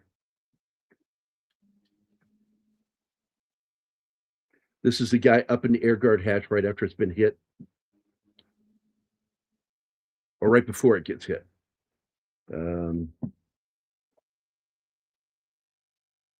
I like the muted colors. It's so realistic. John and I loved working together, and he did the colors. Okay. How the fuck did you do that, you klutz? What? How the fuck did I do what? Oh. No, Jeebus. Oh, Jesus Christ, dude. What the fuck? Yeah, that sounds dangerous. Here we go. This is the very first page of the book. And the name that was given to the strikers, they were called the Ghosts of Samara, because they would show up at your front door and you didn't hear anything until they were breaching your front door or through the wall to kill you or arrest you. And I drew all of this shit here except for the strikers. Those were done. We sculpted the 3D model and then put it in there. And I'm telling you, that was a lot of fucking work doing that. I like the first one. That looks amazing. And I wanted to give everybody the idea of this place. And let's see, do I have any more work? And I was this is a great moment in the book. This is now the logo for 91 Bravo Studios that I'm working on. That drawing of him, because I like that drawing I did of him. Because that guy is the bad guy you meet at the end of the film, and he smokes him because they give him the order, weapons tight. The ROE was really bad during the battle for Mosul, really bad. And so if they weren't actively firing at you, even though they just fired at you, you can't shoot at them. Doesn't matter if you knew they were shooting at you. Doesn't count. The rules of engagement at the moment the story took place on June 4th of 2004, the ROE said that unless they were actively shooting at you, you couldn't shoot him. And so he stands there, scopes him, and then puts his weapon down, doesn't kill him.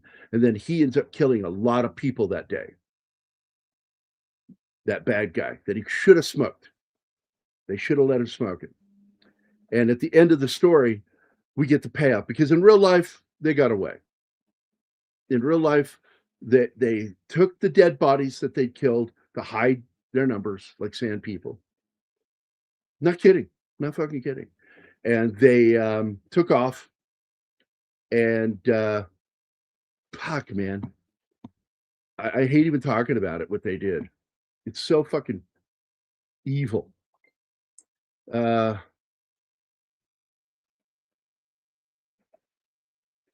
It would have made a good book. The sad thing is the guy that is the featured main character in there, he and I had a falling out. He got TDS. And I went to the hospital and I came home one day. And I like, after being in the hospital for 10 days, and I'm fucking like drained. And I'm laying there and he keeps calling me, having his fucking TDS mixed with his PTSD, which was bad, by the way. I had talked him off a lot of fucking ledges over the years. And I snapped. And I said, how many fucking times have I told you, Ern, don't fucking call me about this political shit. I don't want to talk to you or anybody about this shit. And I hung up on him, never talked to me again. And then he tried to threaten me. And I'm like, have you forgotten who you're talking to? Yeah. You can fuck off with your threat. You decide, man. You want to do this? Knives, guns, bare hands? You decide. I'll meet you. But don't you ever fucking threaten me again. And that was the end of our friendship. And it's sad. And what happened was he went through a fucking cycle with his PTSD. Had her film debut, Spike Lee's Mo Better Blues. And she's gorgeous in that, by the way. She's a beautiful actress. This movie, she has that look of somebody who's done too many drugs and been fucked too many times for money. Yep. I swear I might have recognized her from Mo Better Blues somewhere. No, she looks totally different, dude. Just say your finger slipped. Well, that's kind of what we do at the end of the book. The end of the script I wrote is he looks up and sees them loading into a taxi cab. These insurgents are using a taxi cab they've taken and loading one of the wounded in there, which is this guy. And as they get him to the door and he's holding him up, Ernie sees him through his scope. And they've already given the command for weapons tight, and he fucking smokes him. And he lies. And he says, no, he was aiming at me when I shot. Didn't matter if he pulled the trigger. He aimed his weapon at him. And it didn't. He was unarmed. And he killed the guy who killed all those people that day. It's fictional. It's the fiction thrown into the real story. But I like stories with some irony in it. And I like stories that, even if you have to take some liberty with it, stay true to what was done. As long as you stay true to that and to the people that fought it, it's true. And it's an 8-hour battle, but guess how long the actual battle was? There was about an hour's worth of fighting over 8 hours. At best.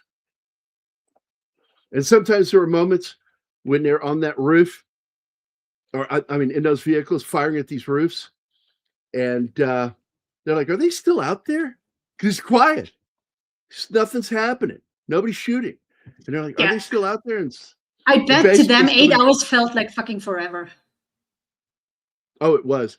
Hey, I have a question. I know I was out of the loop for a minute, a couple of times flooding parents.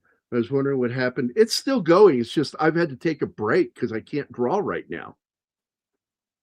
I physically can't draw. It's gotten that bad, the shaking. And I have to wait probably until I start getting PT again, because they fucked up. And I got kicked from the program, and I need to be back in it because it was helping control the shaking. Amazing how Spike Lee took an unknown actress like her and put her in the position of a lifetime. Yeah. Spoilers. So they took 8 hours. No, it's 8 hours of sitting around wondering what the fuck's going on. It's not like fucking D-Day over on Dog Beach. You know, this is a fucking, or you know, that dog corridor, and where it was just heavy fucking combat. This was combat in sporadic moments, and then there's quiet, and you're wondering, are they still there? And you poke your head up to look, and then you hear pop, pop, pop, pop. You know, it's like, oh, they're still in there. And then they open fire. Boom, boom, boom, boom, boom, boom, boom. It's good shit. It's an interesting battle. What's really weird is the casting directors berated Cindy for being not being black enough. That's fucking retarded. Yeah, people like that need to be taken out and treated like a harp seal. And that others berated her too for being light-skinned. I hate that shit. That's one of the most racist things I ever heard growing up, because my buddy Chester Pratt, he's the one who told me that Mr. Cody was dead yesterday. And I love Chester. I've known him my whole life. And Chester was very fair-skinned black guy. Very fair-skinned.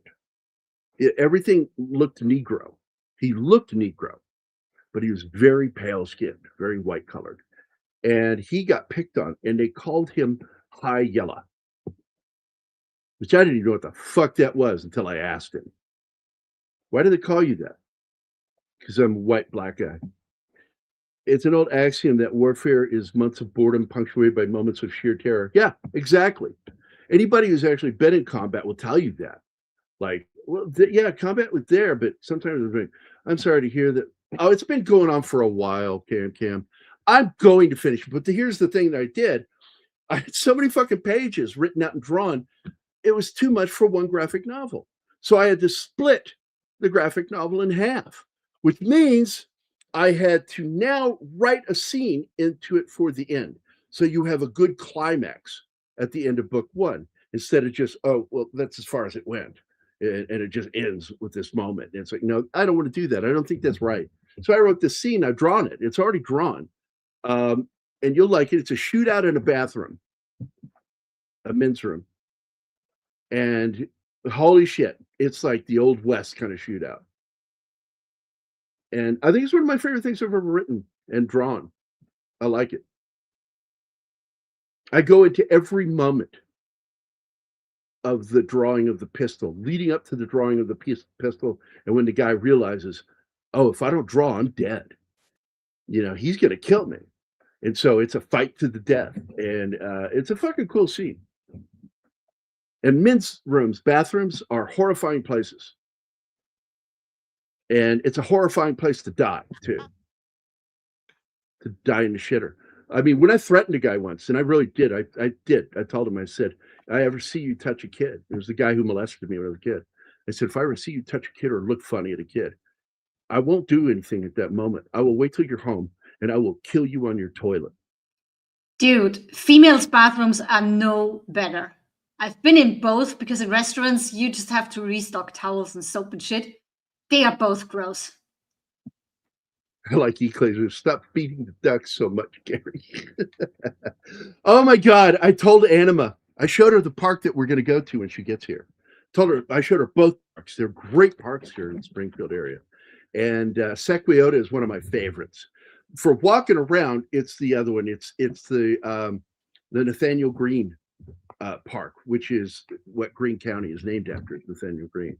And it's a wonderful, they've got an arboretum there. It's a nature preserve. And it's just gorgeous. And the smells there at certain times of the year are just amazing. And but I showed her that park and then I took her to Sequiota, which is great because that's where we shot. I helped. And if you look on IMDb, I'm credited working with the special effects on that one because they didn't know how to do the air cannon correctly. And I don't know where the fuck Mike was. I know how to do the air cannon. So I'm helping pick up the debris, put it back in the cannon, show them how to load it back up to do the explosion at the end of the movie, Albino Farm, which was, I think, premiered on the Sci-Fi Channel. And it's a terrible horror film. It has nothing to do with the real albino farm here in Missouri, which is a haunted place. But, well, drawing is a gift that keeps on giving, my guy. No, I agree with you. And what I get to do now, see, I can, because they wanted me to work on this new graphic novel. And I can't say who it is, but they're a major comic book artist friend of mine. And he is working with a publisher to put out a series of books. And he's going to do book one, and he wanted me to do book two. And I said, I can't. I said, my drawing is just not there anymore. And I said, my hand shakes so bad that it's hard for me to draw. I said, but coloring is easy because guess what? I don't have to use my pen. This is my drawing pen for the computer. Yeah, you can do coloring with a mouse and with your left hand. I can use my mouse.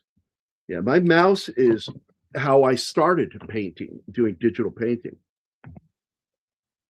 And I was trying to lift it up to show you. This guy here, this style of mouse has been the kind I've been working with for years. I prefer having the pen stylus to do it because I get more pressure control.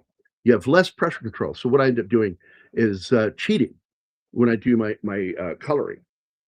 And I create a simulation of pressure by using erasers or using the line tool. I rank Band of Brothers highly due. No, it is the single best World War II series, period. And if it were a movie, it would be the greatest World War II movie ever made. Oh, I but really I also like really Masters love of the Air too, though. Well, we need to see the Pacific. You haven't seen it yet. We need to sit down so you can watch that. I thought we did all three. Tonight, no, you have not seen the Pacific. You have not seen it. I rank Band of Brothers highly due to how well it captures the balance of action and inaction and how the anticipation and quiet periods can eat. Absolutely. Absolutely. I agree, Alpha. And I do think that Dale was a major influence on all the realistic shit like that, how they did it. And what really sucks about all those shows, Band of Brothers, The Pacific, and even Masters of the Air, is that Dale is DGA and they wouldn't let him direct because he's not on the list of directors that Apple and HBO would work with. And that's bullshit. You make shows like that, you need a guy like Dale. But yeah, if you want to start watching The Pacific tonight, we better get out of here. Well, I'm going to tell you now, Biko and Malcolm X will be two films I will do when we do Denzel Washington, period. Denzel's just absolutely one of the greatest actors. Bone Collector is going to be on there. I will do Virtuosity for Sci-Fi Saturday because it's got two of my favorite actors together in it. I don't care how bad it is. You want to torture me. That's all. I don't care how bad it is. We're going to do it because It's got fucking Denzel Washington, Russell Crowe, and Peter Gabriel music. So fuck it. Doing it like Step Brothers. Oh, yep. Did we just become best friends? Yep. I'm not mistaken. Generation Kill is one of my faves because it shows how blue collar things are. Generation Kill I read the book, okay? And I'm going to tell you what I liked and what I disliked about it is it's written from a guy, not a military guy, but he did thorough research.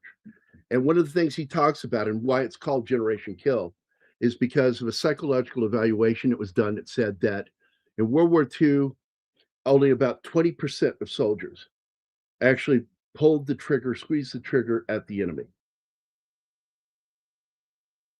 20% actually pointed at the enemy.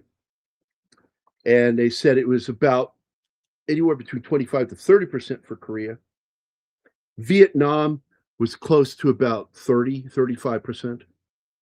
And in the current wars that have started since the 2000s, it's about 80 to 90% of the combat soldiers actually take aim at the enemy and fire at them directly, trying to kill them.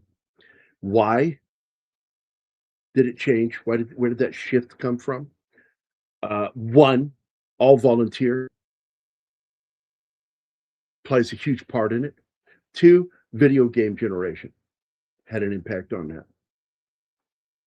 Because the US military does this thing where we don't call them just the enemy. We refer to enemy combatants as tangos, bad guy. This is common parlance in combat. You know, we dehumanize them. Hajis. There's another one that got used. Hajis. There are other ones I won't use because you shouldn't say them in public or on YouTube.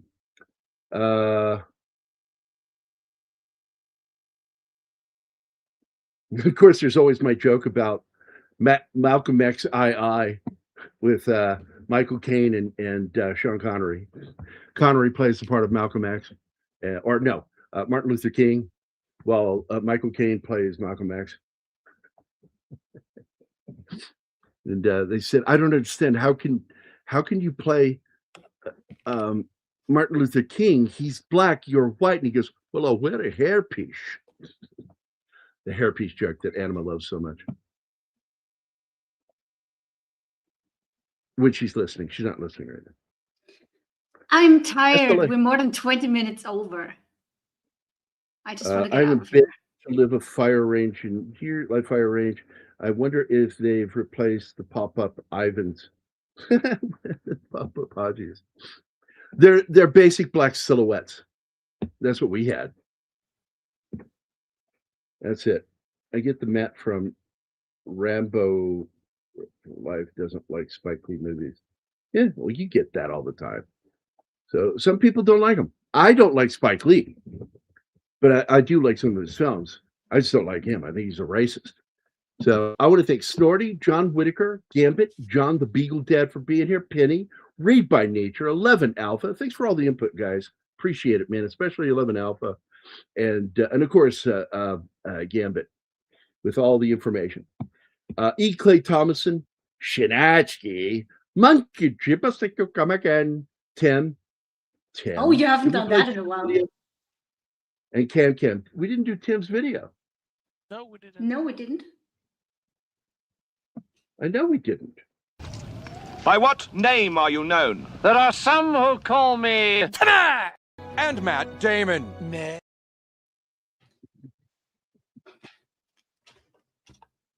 That's his new nickname, Matt Damon. Tim is Matt Damon. Anyway, I think that was everybody. Cam's Crash Courses. Thanks for asking, man. Get a hold of me privately. We can talk about it. I can also show you like where we're at because I keep everything online for people to go look to see what I've drawn. Pop-up green Ruskies with a red star. Right, center mass. Yeah, we didn't have those. I didn't have those, buddy. What year were you in? When did you do this shit? We didn't have those. Just for the record, guys, she's behaving today. Yeah. Hey, she's behaving all the time. Oh, kitty. Say hi to the people. Hi, Amelia. She's so cute. She is. She's part of the Like all package that deal. fluff of a belly that I get to rub. So I was until 98. I had 8 years. I did 4 years active reserve and then 4 years inactive reserve.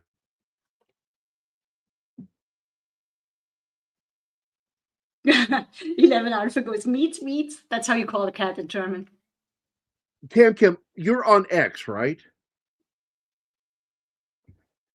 I think you're on X. I'm always on X. I fucking love X. I prefer X over Facebook any day of the fucking week. People want me to get into discussions on Facebook, and I will not get into political discussion on Facebook. X is too fucking glitchy with me. Well, I like X because I get challenged. Well, I got challenged today, but then I realized, oh, that's actually somebody I know, and what I said was kind of mean. You were there when I wrote it. Yeah. No, I better not say that to him. I'll make fun of him later. Matt Damon. Well, maybe X works fine on computer. It didn't for me. It kept locking me out, and then I had to make a new password to log in. And I just got annoyed. And on my phone, it's glitchy as fuck. It keeps just shutting down on me. Write your address over on X for me. Cam, please. In the chat, write it down here so I can go make sure we're friends. And then we can talk over there and I'll tell you and I can show you some of the shit I've done. So I appreciate you asking, man. I really do. It's like you get to a certain point where your body can't do certain things anymore. And Anima will tell you, I'll have these fucking shaking fits and I'm laughing. They're crazy. I'm weirded out by it, but I'm laughing at it. And it's like, it's so bizarre that I have no control over what my hand is doing. And it's fucking weird. What is this? I was backwards to reserve, enlisted, then active duty. Yeah, we flipped. I did the exact opposite. In fact, I left the military, raised the kid that my soldier wife and I had because she wasn't interested in that shit, and I was. I like kids. I was like, man, they're fucking awesome, dude. Especially between birth to 5. And there's this period, like right there about 5, that I get annoyed with them a little bit because they really start pushing the envelope, testing things. And then right about 7, that's when Zoe started being fun again. And my sons, about the same. 3 is a difficult age too. I didn't have a problem with it because you hear the story of the Terrible Twos did not have that problem. Zoe, Sean, and Ben were not criers. No, the problem is that at 3, you start going to kindergarten. And that's when you get bad ideas from other kids. And that can be very unfun. Zoe never did that. Zoe was one of those kids, like I child-proofed the house, never was interested. Sean was the only one who had an interest in plugs, outlets. And he kept trying to take out the little protectors, and I'd catch him. Fred Mercury had a kitten when he was alive. I hope he had some pets. Pets help you. Pets make you feel better. He seems the kind of person to have pets. I have 2 cats in this house that I have a very close, loving relationship with, both of them. And that's Nix. She's so wonderful, but she's a bully with some of the other cats, but she loves me. Ivy loves me too, but she's weird. And then Baby Girl, or Artemis is her name, but I call her Baby Girl. And she is little ginger, just so loving. She does this thing with me now, where when I'm talking to her, she'll close her eyes and look up at me and tilt her head. And it's so fucking adorable when she does it. It's her expression of love, that she loves my voice, just my voice alone. So, well, let's get out of here, guys. Cam did not send me the fucking info. Cam, god damn it. Put it in the private chat. Put your @ whatever it is on Twitter so I can fucking friend to you. Jesus fucking Christ. Or just find Gary and text him. Jafar. There's another name that sounds like a name that came from the man with two brains. Oh, look, it's Jackson Jafar. There we go. Martin, Anima, this was a fun show today. Joe, thank you so much for being here, buddy. I love Joe so much. He's one of my favorite people to hang out with. I find out that they're streaming on Tuesday. I'm going to stream with them. I'm going to join them every Tuesday because I just like hanging out with them. It's a lot of fun. I also like to talk shit about like some of the playing that they're doing in the game, like Martin's shitty shooting. God damn, he's a terrible shot. Also, I miss shitting on John on Friday nights. I can't wait to get back on that panel. Martin playing that game is actually really good, but he gets really frustrated with Joe, and Joe gets frustrated with him, and they start yelling at each other. It's funny as shit. And then on top of that, the way the guns work and the driving works, it's terrible. It's horrible. Just like the driving in all the Rockstar games are terrible. And then Joe, who does not play shooters, he was all Geronimo. Dude, come back! They're gonna kill us. Yeah, it just takes off and leaves him. I'm laughing my ass off watching this shit. And but the aiming, the thing I don't like about it, like when you look down, you don't look down the weapon. Instead, he aims the weapon, and suddenly you move to the right, and you've got a heads-up display there, an aim thing. It's really fucking tiny on the screen, and it's like I'm going to hold the weapon as far away from me as possible to try to look down the sighting system. Is how they aim in that game. Here it is. Cam 999. Very negative. That's a lot of no's. Yeah.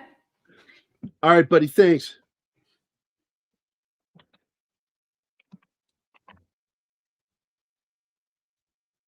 I'm writing it down. I'm sorry.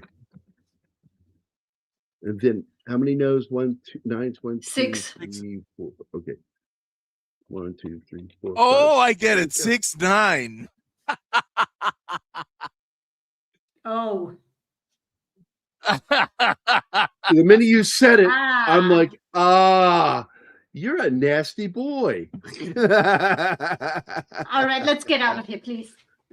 Okay, let me hit the button because I just went over to Twitter. Everybody, thanks for being here today. It was fun talking about this movie. I love this fucking movie. I really do. If you've never seen this movie, make a point to watch it. This is really the movie that launched the independent film movement of the 90s, this film. And it's worth a watch. I put this in my top 20 movies of all time. I'll see you guys later. Bye. Bye.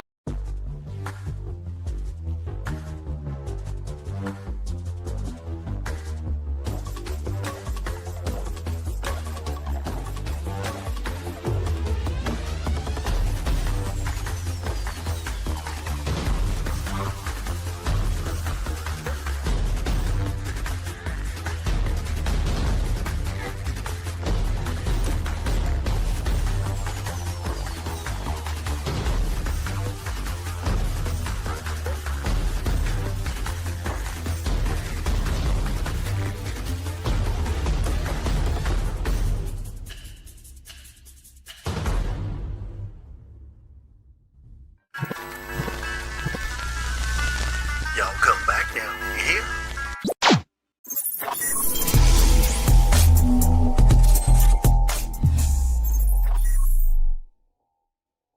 Matt Damon.